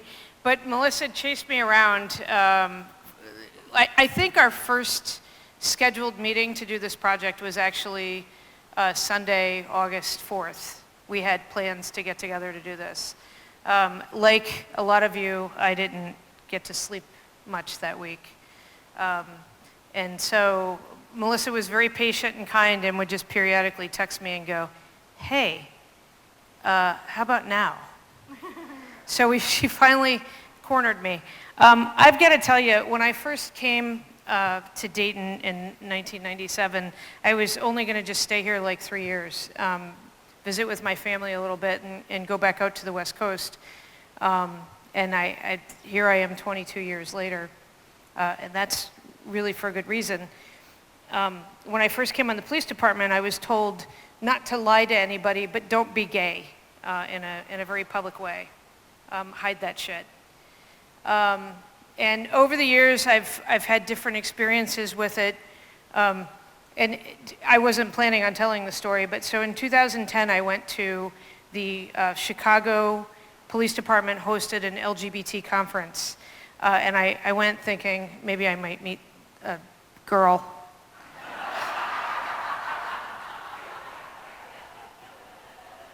It's actually surprised to find that there were a lot of men there, and I listened to their stories, and I listened to them talk about the fact that their colleagues had threatened to shoot them in the back. Male police officers who were absolutely terrified to go to work because they didn't feel safe with their own colleagues. And so I had a kind of an epiphany, and I had met a lovely woman from South Africa, and I took her as my date to the final banquet. We had a little bit of wine, and she saw me on my phone. She said, "What are you doing?" I said, "I'm sending an email to my chief." She said, "Maybe you should not send that until we're not drinking wine." too late. So the chief responded, and I was terrified to open the email. And then one day he showed up at my office, which is not a place he would normally be, and that scared the shit out of me. So he came in my office, closed the door, and said, "All right, I'm in. What do you want to do?" And I go, "I don't know. Let's have like an LGBT liaison." So he's like, "All right, I'll support that. Find a community meeting. Let's go talk about it." And that's basically how we got started. And then shortly after that, Carrie Gray and I were out walking around on a mayor's walk, and I told him about how I had snuck away on my own vacation time and paid out of pocket to go to this gay conference, a gay police conference, because I was very certain the city would never support that. The very next year, the city allowed me to go to that conference and paid for it.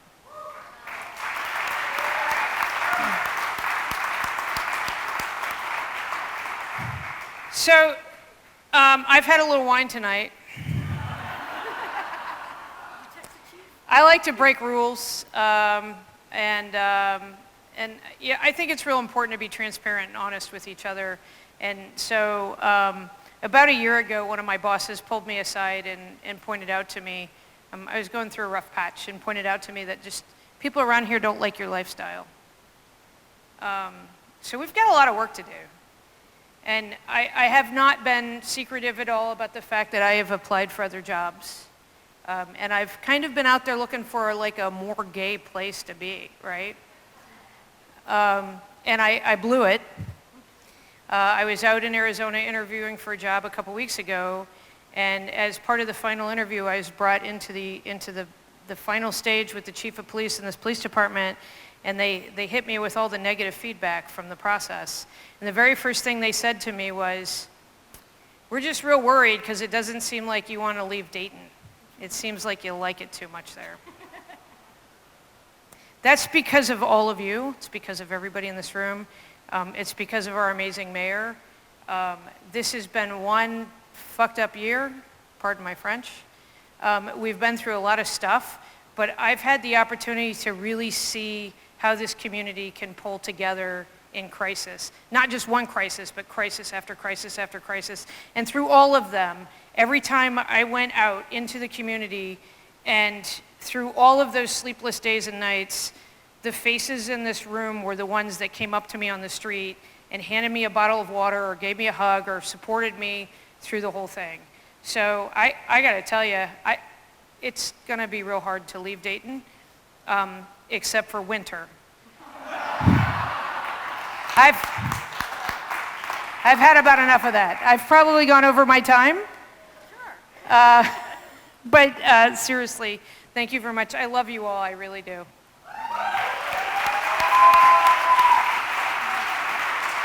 I think practicing kindness and practicing caring has been important. And we don't always get it right. And so nothing is more frustrating than when you really do care about something or someone and it doesn't communicate well. Then people just think you're an asshole. I think it's important to me that people remember me not for any kind of like achievement or whatever award or anything silly like that, but I want people to just think I was a good person and that I was kind, that I wasn't an asshole. Not an asshole is how I'd like to be remembered.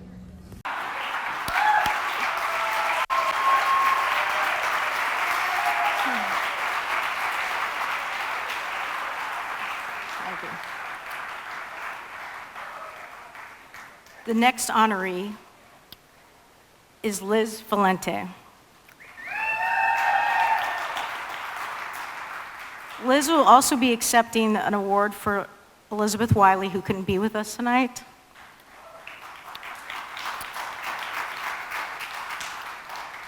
Liz started her career as a chef in San Francisco, blocks from the Castro.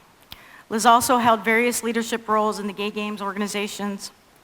And when she moved back to Dayton, she started working at the Winds in Yellow Springs and with local lesbian activists. The friends and business partners then opened up Meadowlark and Wheat Penny in Dayton area.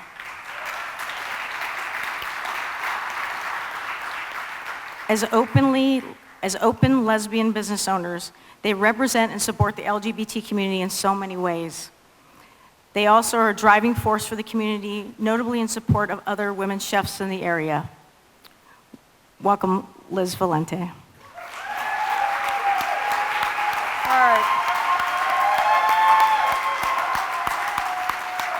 First of all, I'm from Chicago. My lovely wife and I have moved here, and I cannot say how much I feel like my whole life's work has been about coming to Dayton and Yellow Springs.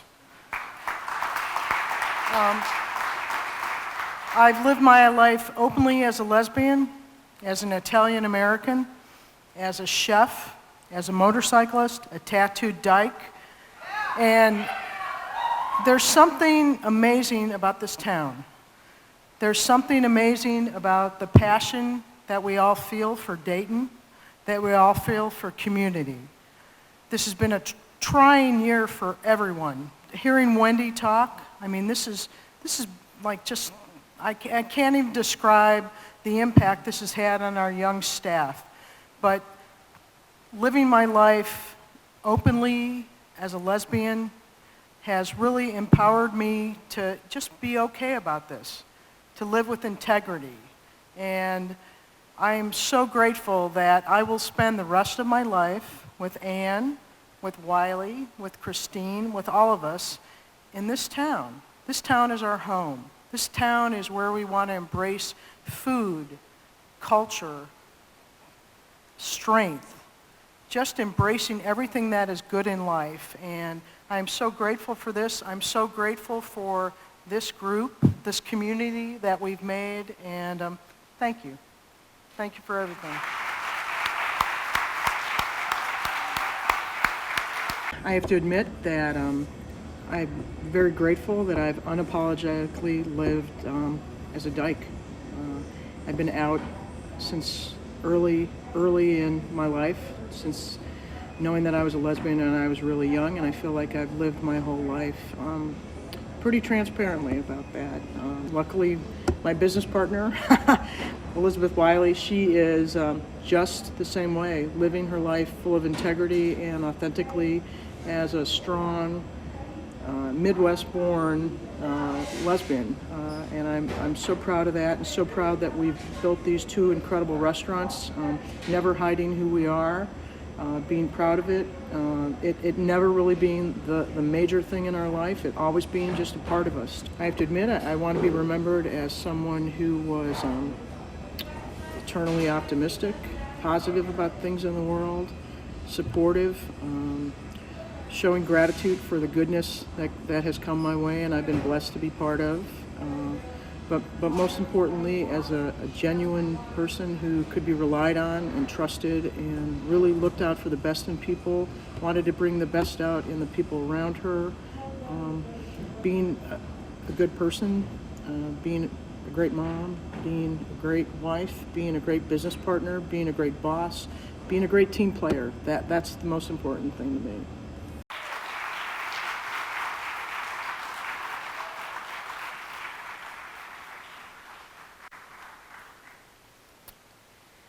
The next honoree is Grace Vaughn. Grace and her partner Phyllis met in a local Dayton nightclub and hit it off. In March of 1975, the court ruled that they could not get married because they were the same sex. They tried 6 times to apply for a marriage license. In their fight to marry, led them to a lawsuit in Montgomery County Probate Court. They asked for a settlement of $100 million. This was the largest amount ever filed in Dayton court history at the time. After they filed their suit, they couldn't find employment and were asked to move out of low-income housing. These are 2 women of color in the 1970s. Gloria said, "We simply love each other, and we are not ashamed to scream it from the top of the rooftops of this nation." Here to accept the award on behalf of is Grace's grandson, Ken Smith.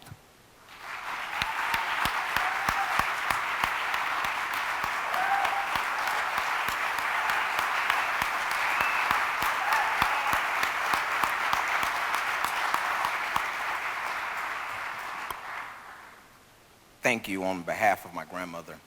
This means a lot to her. As she and I have talked about this for almost 5 times for the last 2 or 3 weeks, how great this is. She could not be here with us tonight, as she no longer lives in Ohio. As she and Phyllis, as Melissa stated, they were thrown out of their apartment complex. They had faced all type of opposition from other landlords for renting to them. So one moved one way, and my grandmother packed up and went to the West Coast. And she carried on her fight, and she continued to raise hell all up and down San Francisco and the West Coast.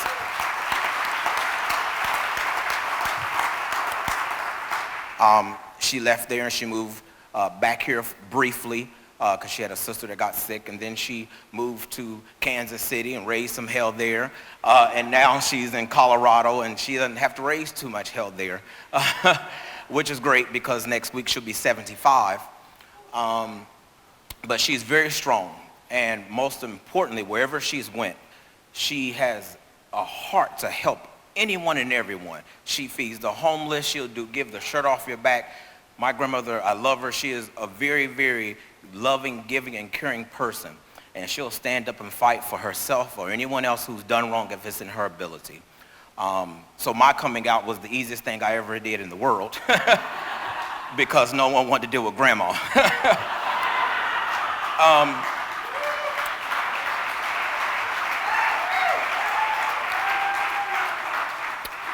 And as Melissa stated, they were the first ones in the United States of America to file and sue in federal court for the right to marry. And that was done here in Dayton, Ohio with Judge Walter Rice, who still sits on the bench.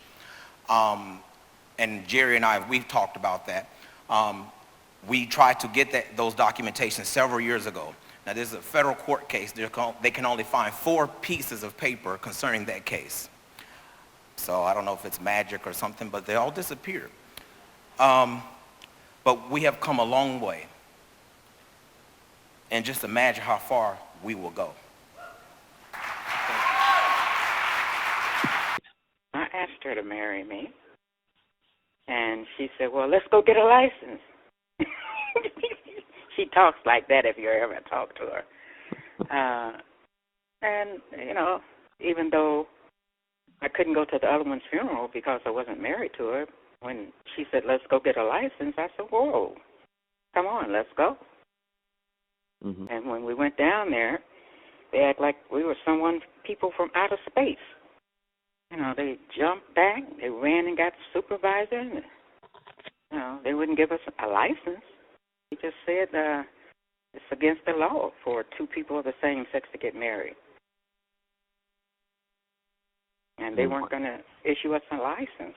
I went and got a lawyer, and we filed a lawsuit. I want to help gay people. There are a lot of young, struggling, homeless gay people, or gay people that really need a hand up the right way. I want housing for gay people. So many things. We don't have enough resources. Like I said, it's not enough education either. Mm-hmm.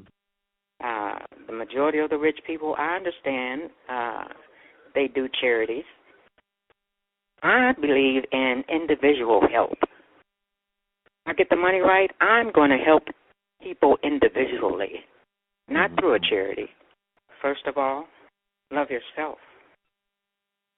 Only in loving yourself you will be able to love others as yourself.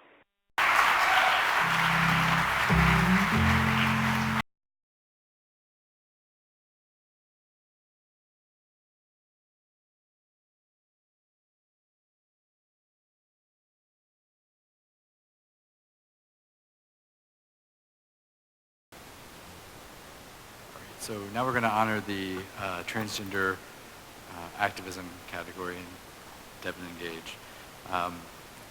As we know, as we've seen on the news all too often, our transgender brothers and sisters are being attacked. Attacked because others won't try to understand or don't want to understand their identity. Even the government, it seems, is trying to erase the transgender community. Dayton, however, has a transgender inclusive non-discrimination ordinance which has been active for a number of years. While not everyone in Dayton may support the transgender community, the local government at least has protections in place. We also have the Gatlin Dame Group, which was established in 2015.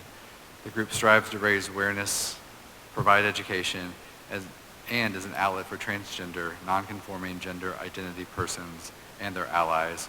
And here to accept their award is Devin Dame and Gatlin Gage. Gatlin, sorry.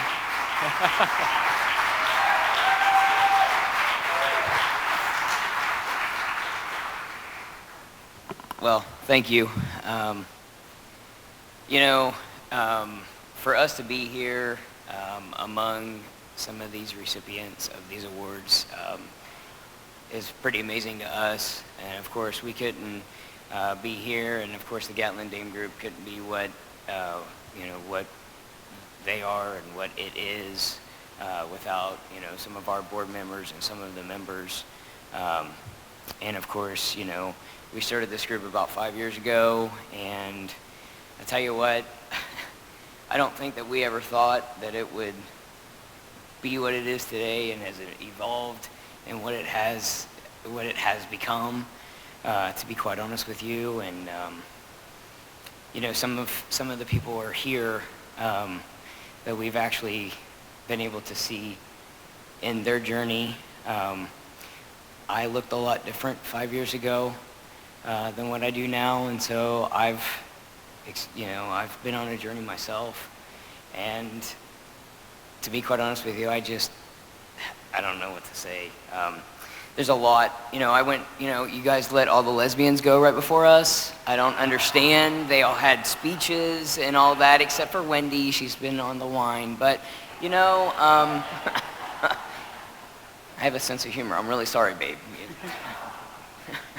So we started the Gatlin Dame Group, like he said, almost 5 years ago, because of a young lady that didn't get the support that she needed, and she committed suicide Died by suicide. She died by suicide by jumping in front of a truck on the interstate, and her name was Leila Alcorn. And we wanted to make sure that nobody else had to go through the torture that she went through before she finally took her own life. So we said that we needed support, we needed to find community, and we needed to bring community together so that these people could get the support that they need. And so we started the Gatlin Dame Group, and thanks to all the board members and the people that come to group, we've become what we are today, and we want to thank each and every one of you for that. Yeah, thank you.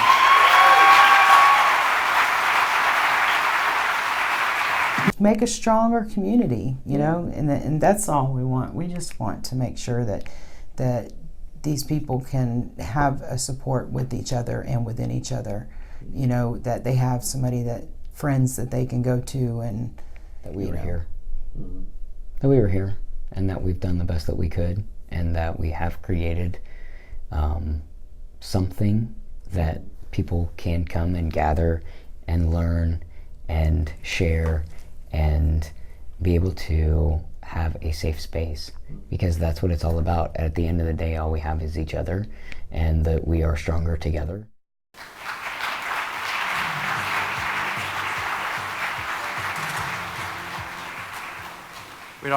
We'd also like to honor Misty Knight in this category. Misty was a performer in the Dayton area. She was a transgender woman of color who... I'll take over. All right. Thanks, Jim.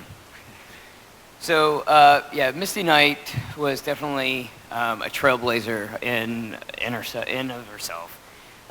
She held over 100 titles. She was performing back in the 70s, long before anyone really knew anything about transgender people, right? They really didn't know. She was really a trailblazer for the trans community. I don't know if she was the first trans person in Dayton. I really don't know that fact. I would say she was one of the first. She lived here. She loved the city of Dayton. She absolutely loved drag, absolutely. She had many stories. Many stories. One, she would tell about, dancing while B.B. King was up on stage, and she danced for him right in front of him while he was up on stage performing. And there was so many things. The one thing that she always had was kindness. And she was kind to every single person that she ever met. And I will tell you that when she passed away, you want to talk about breaking the internet. Every single person that was out there that met her had nothing but kind words of how she was kind to them and how that she really touched their heart. And I know that Mike would have loved to be here. Mike had a really hard time. Mike was her husband. They were married for 18, 19 years. Together, I don't know if they were actually married, to be quite honest with you. I say that they were together and they were husband and wife. Mike had a really rough time, and he still does. He talks about her a lot, and he loves to show her memorabilia and pictures and talk about her. But she was a kind soul, and I'll tell you what, you talk about a trailblazer, she was one of them. Thank you.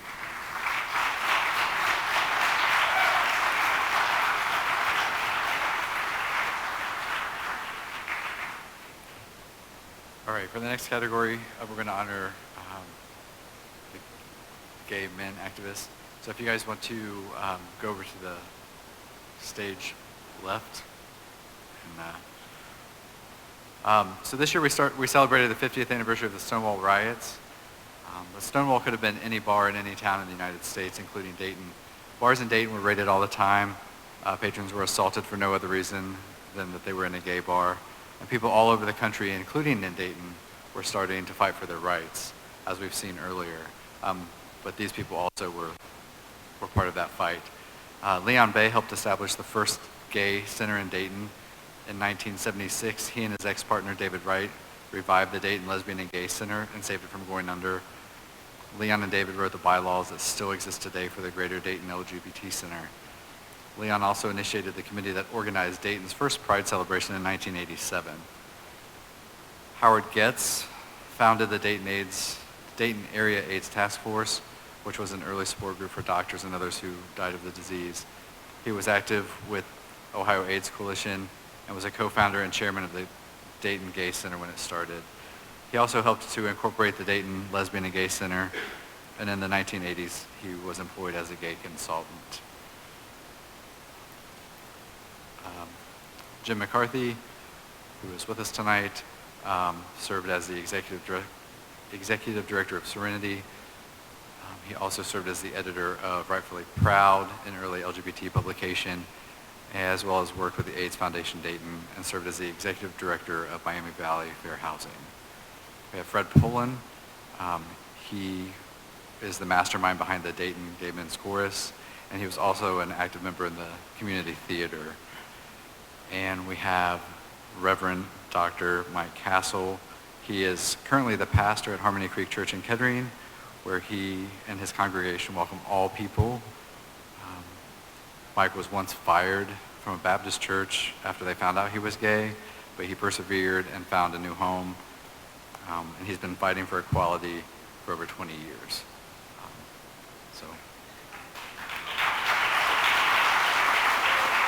All right, step into the light. So Randy Phillips is accepting for Leon Bay, and Phil Wise is accepting for Howard Getz. So if anybody wants I am just hard-headed as hell. And I think that works to my advantage when it comes to activism and stuff like that. So I want to be remembered for my work, I guess, and the willingness to risk and sometimes be wrong, but get back up and keep doing. I don't think I'll be remembered that much, though. you know, Well- I mean, I know that's what the purpose of this project's about, and I'm thrilled for it. But it's kind of like, you know, the more we destigmatize all the crap that, you know, was so real in our lives when we were growing up, the less that they, you know, for us it was a matter of survival.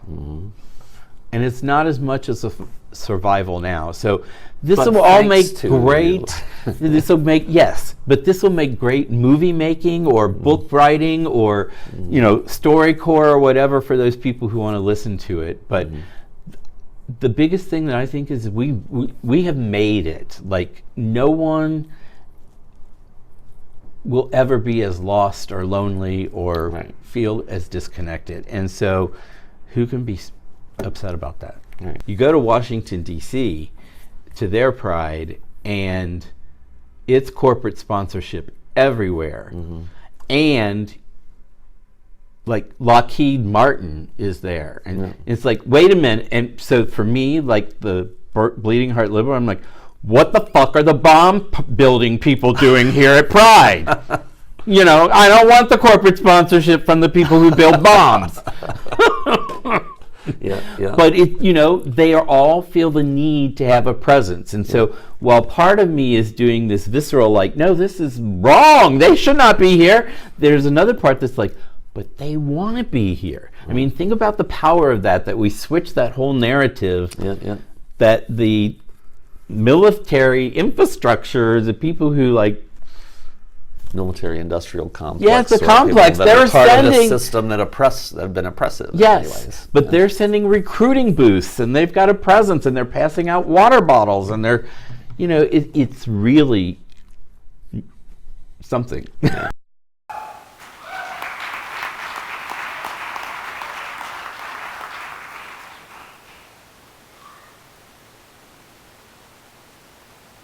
So, hi everybody.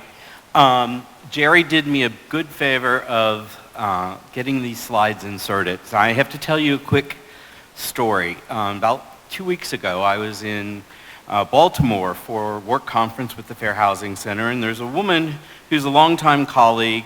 She lives in Syracuse, New York, and I always talk to her about her kids. And she's like, oh, I have to show you pictures of my baby. And she said, he's a unicorn. And she pulled out these shots of Kelvin, her 7-year-old son, who is living his own true self and going to school in these outfits. Kelvin doesn't know whether he's gay or not, but he's loving the fashion, and he's loving RuPaul's Drag Race, and he is living his life. And Kelvin is why our work was worth it. Thank you.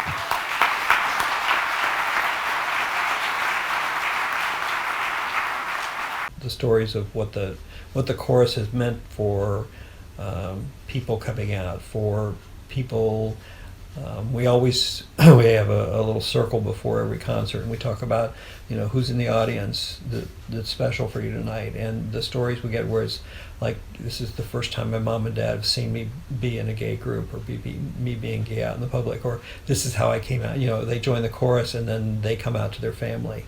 You know, and the stories of acceptance, and the stories that we get from positive from the audience members that have, you know, yeah, this really was, you know, it was something I could bring my family to, or somewhere I could be gay, and you know, those just heart-wrenching things that it's like, oh my, you know, that come out of it that you don't expect, and that's probably for me the most gratifying thing. There are still those out there that haven't started the journey yet. You know, and I would like this to continue to be a place of comfort, and where, you know, somebody that has started and is going through the process, and you know, for whatever their circumstances, you know, if they want to be part of something that where they can express themselves, you know, while they understand themselves, and while other people start to understand them, that it's a safe space.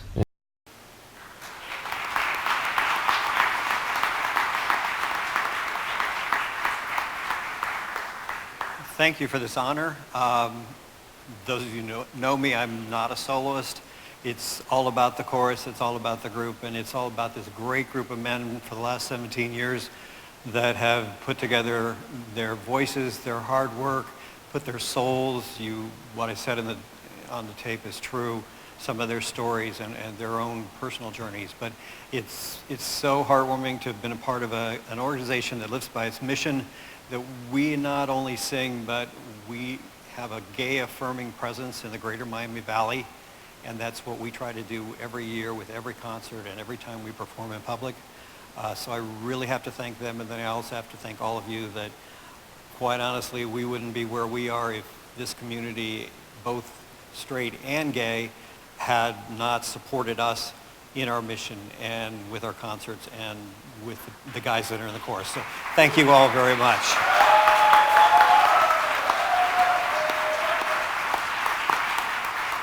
What's changed in the midst of this journey, the gay and lesbian piece is just the tip of the iceberg. It's just it's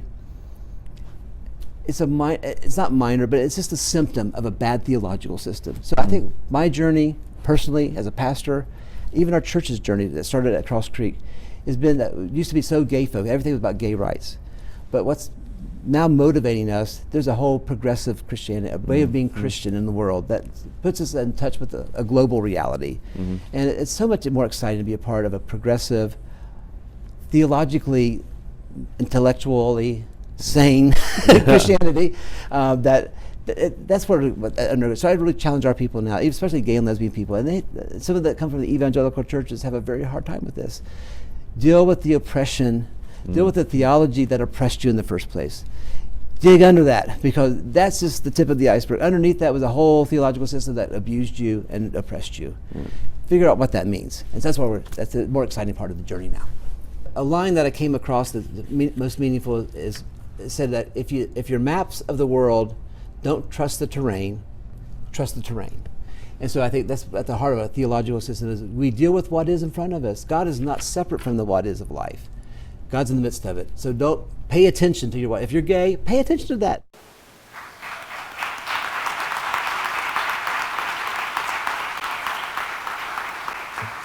I have to say thank you to 14 people in 1995 that after I was fired from the Southern Baptist Church said, hey, we can't go back to that. We need to go forward. Can you help us start the church we thought we were part of? They said they had $26,000 in tithe money among them. Could you use that, Mike, to start a new church? And we did. And Harmony Creek Church stands today as a witness of those people's commitment to this inclusive path. One of the things that happened a few years ago, we had a young Cedarville student come to our church. He was 20 years old. He came to Cedarville thinking that he was going to be the best single celibate gay man that he could possibly be. He wasn't going to be out, but that's all he thought he could be. He quickly learned that the church had taught him a lie, and that he had bought into that lie. He said, all I wanted to do was burn the fuck place down. But he showed up at our church, and he said, I felt love in this place. I felt God in this place, and I can't be the same again. And he sent him on his journey. He went back to Cedarville, and he ended up getting removed because he went out when an anti-gay speaker spoke on their campus. He wrote on Facebook a big stinging post about that, got called into the office, and got transferred to Wright State. It was a badge of honor for him, but he learned to do that at our church. That there's another way to be Christian in the world, to be a person of faith, and he lived that. And that's just a small little testimony about what a progressive church can be. I know the church is in trouble. There's so much going on in the church. It's falling apart around the seams, but there's something new emerging in the midst of that. And life always comes out of death. That's the Easter story we tell every year. And I think gay people have been at the forefront of that change. And so don't be afraid of the church. It's changing, and it's because of gay people, lesbian people, trans people, queer people that are at the forefront of that change. And I'm glad that I'm a part of it. And thank you for being supportive of what we're doing as well.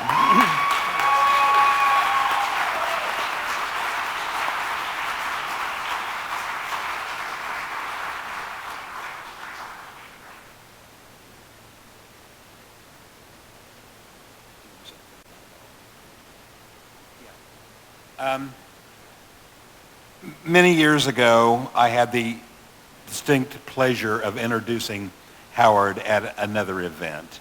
And I made the mistake of saying, Howard Getz has done everything for gay rights. except march on City Hall. And Howard got up and immediately said, if we need to march on City Hall, we will. So that's the kind of guy he was. Their mantra back in the 70s was, we're tired of being second-class citizens. And I don't think there's any second-class citizens here tonight.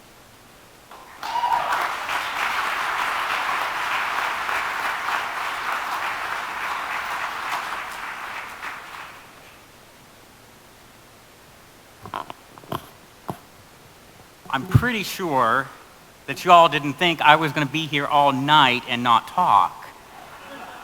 And those who know me know that I wasn't going to talk without having prepared words. So I am so excited to get to introduce Rodney Veal. Locally born and raised, Rodney Veal took a meningus route. Now that's a ballet term that I bastardized to mean a circuitous route to his life as a ballet and modern performance artist. Going from a mechanic clerk to a master degree holding choreographer, teaching at Stivers School for the Arts and Sinclair Community College is just one of the transitions in his life. Now, Rodney offers a helping hand to any student who needs a role model for discovering their own best life. Asked about history, Rodney said, "The story of Dayton will always be incomplete if we do not acknowledge the contributions of all of our citizens." And he added, "Celebrate what we have now and blaze towards the future." Everyone, this is one of our blazing lights, Rodney Veal.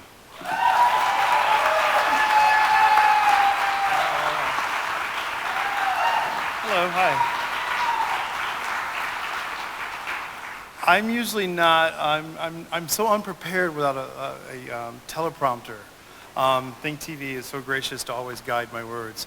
I'm embarrassed by that statement, and I kind of forgot it a little bit, but I realized that that's what I do. I have a tendency to pontificate. First and foremost, I have to thank one person in the room, and that is John Blunt. He is way in the back.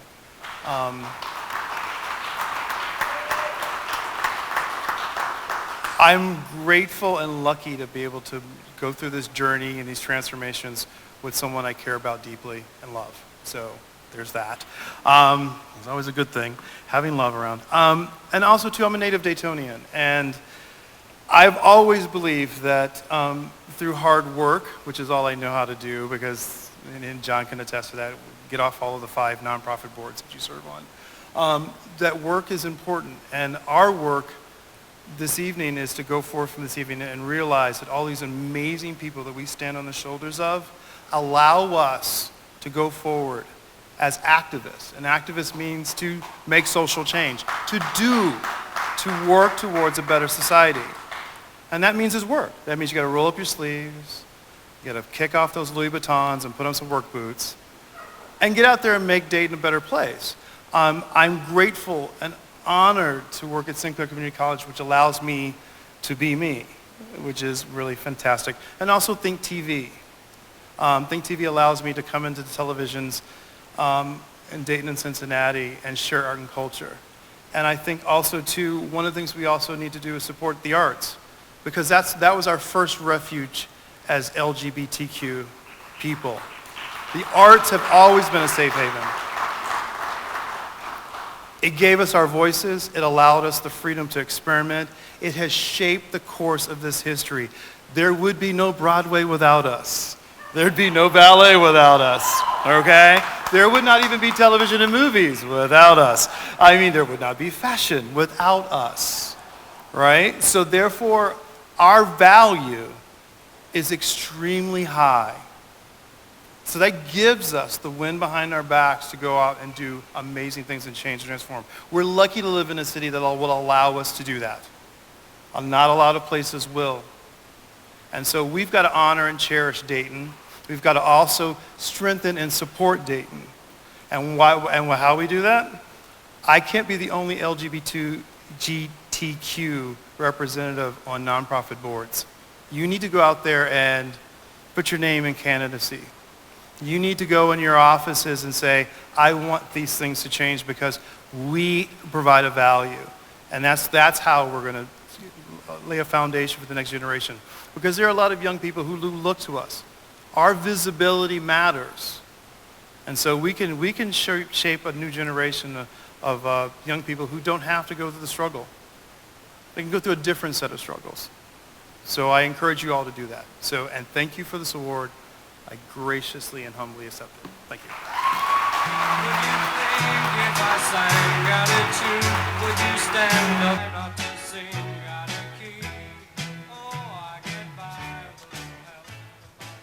I'm really delighted to get to announce this last round of winners, and those are the allies.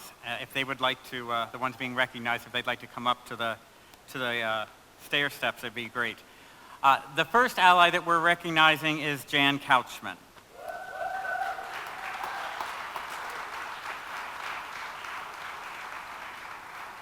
An ally is defined as a person or organization that cooperates with or helps another in a particular activity. So Jan, I guess, is not really that good an ally, because she doesn't help with a particular activity. She helps with nearly every activity. PFLAG has been a stalwart supporter of our community, and Jan has been a central part of the work PFLAG of Dayton does. She helped extend Dayton's Pride celebration with a 5K run called Running with Pride, and PFLAG has been a valuable education and support system for parents, friends, and others of everyone in our big, diverse, queer community.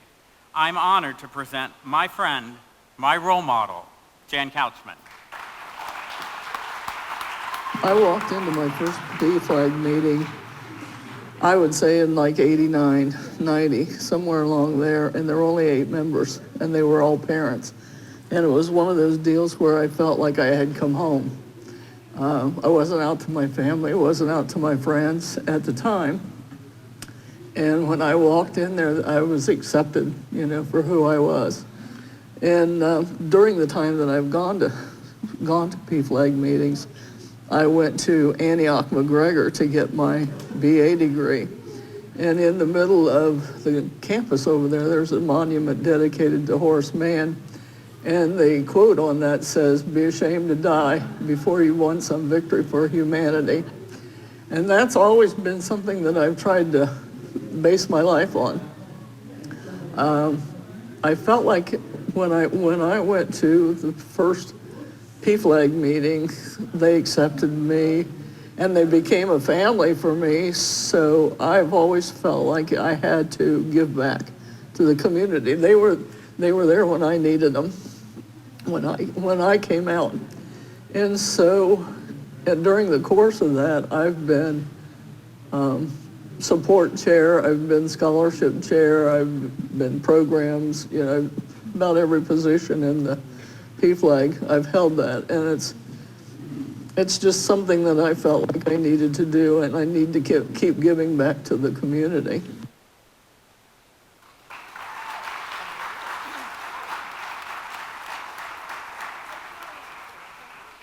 Like I said in my speech there, my favorite quote was, "Be ashamed to die before you won some victory for humanity."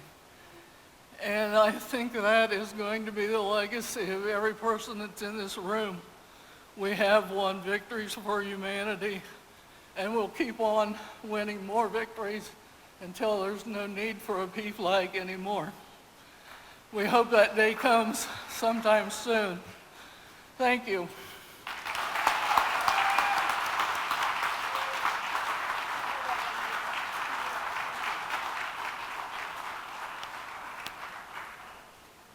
Many of us remember the Canal Street Tavern, a legendary local music spot. But not everybody knew Mick Montgomery, the man behind Canal Street Tavern. Beginning in the early 80s, Mick presented a broad range of music for everyone. Mick believed music was a unifying force for the community. In the 80s and 90s, Canal Street hosted the Women's Series at a time when other sites just wouldn't bother with it. This music helped bring our lesbian community together and supported it as it developed and expanded into the vibrant community that it is today. Mick passed away in early 2018, and Sue Elam is here to accept Mick's award.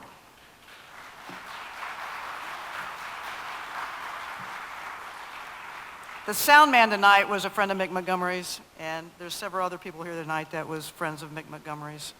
I'm honored to have known Mick Montgomery and call him my friend. And if he was here tonight, he would say, wow, man, thank you.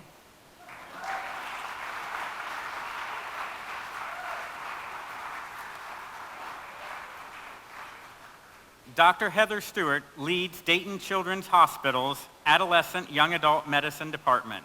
She leads the Gender Diversity Support Group for Youth 10 to 18 with a separate group for parents and guardians. This is one of the few local services available to families of gender-questioning children and teens. Dr. Stewart's work complements the other community-based services that are essential part of providing a supportive community and is a critical best practice for serving families. Dr. Stewart also serves on the board of the Gatlin Dame Group. Dr. Stewart has said, we want to be here for them as they go through growth and change physically, mentally, socially, and emotionally. Without a question, Dr. Stewart's work has saved lives. Everyone, please welcome Dr. Heather Stewart.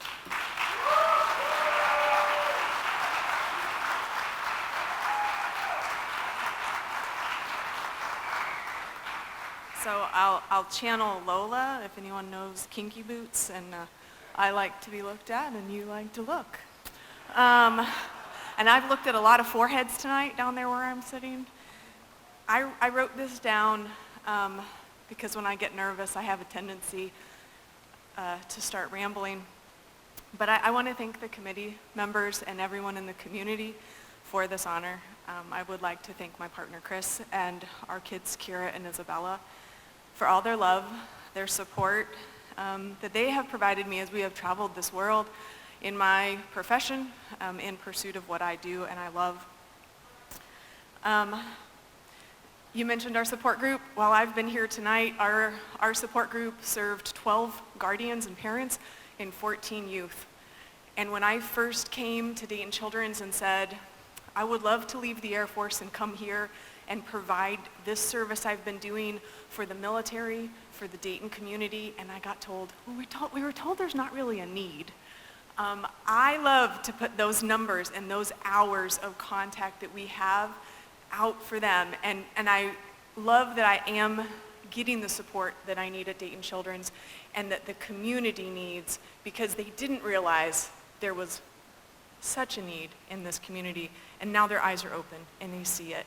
And that's because of you. That's because of all of you in this room and the things that you have done to help our kids. I will never forget the story that really started my journey in this work back in the 90s of a trans woman who was refused approval for hormone therapy because the cisgender straight psychologist had deemed her unable to pass, and therefore she was ineligible for hormone therapy. And I thought her identity, her life, it was not any less. It was valid, it was important, and it was something to fucking fight for. How dare he treat her that way?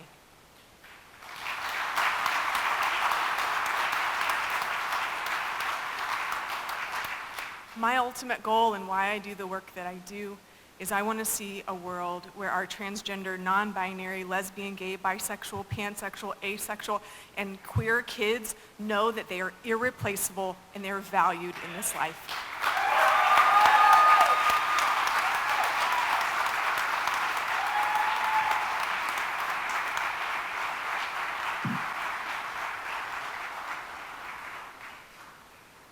Dan and Nancy Tepfer are gentle, powerful engines behind PFLAG and other work embracing the Dayton LGBT plus community.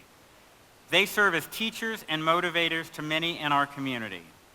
I can still remember Dan's quiet and emphatic correction of me when I used words incorrectly, teaching me that transgender is an adjective, not a verb. No one is ever transgendered. They are simply transgender. Dan and Nancy's years of service, encouragement, and love have helped many families fully welcome their children. and has helped members of our community stretch to achieve all that is possible. Nancy and Dan can't be with us tonight, but I'm happy to introduce Margot Chadwick, PFLAG of Dayton President, who will accept their award.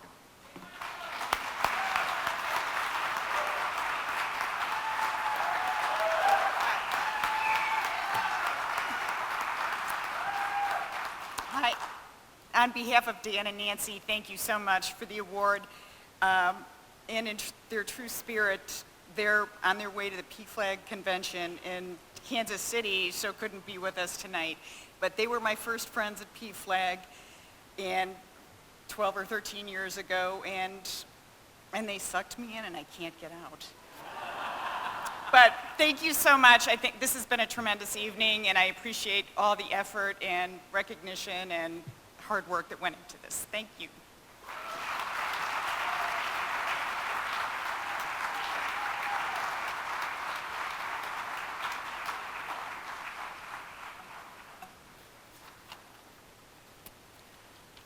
Thank you so much, everyone, for being here for our inaugural Greater Dayton LGBT+ Her History Awards. The Rubies.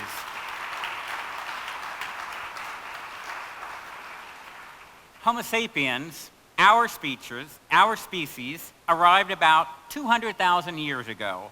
So we know that LGBT history is also 200,000 years old. There's a lot of history to cover. Our history precedes the Stonewall riots, the detonation of the modern LGBTQ+ rights movement.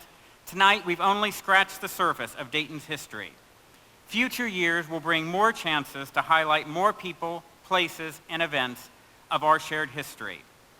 I invite you all to get involved in this effort to help make it more complete.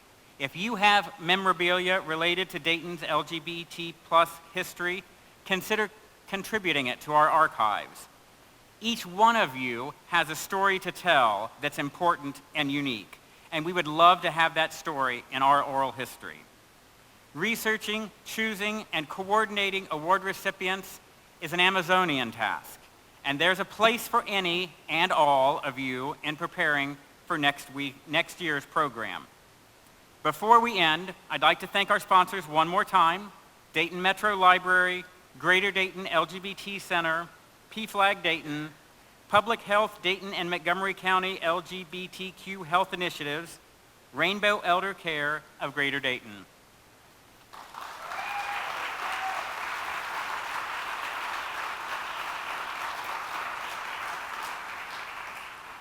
MJ's on Jefferson is offering free cover to their karaoke night tonight for everyone who came to tonight's program. They will also donate 15% of food purchases. Just let them know that you were here. Most important of all, there's more history to make, more wrongs to right. And right now, it seems like the wrongs that need righting are growing every day. But we can right them. There's work to do, fun to be had, streets to march down, gowns or boots to wear. We need you to be involved in every part of it. Thanks for being here. Thanks for being queer. And now, go out and make history. Good night.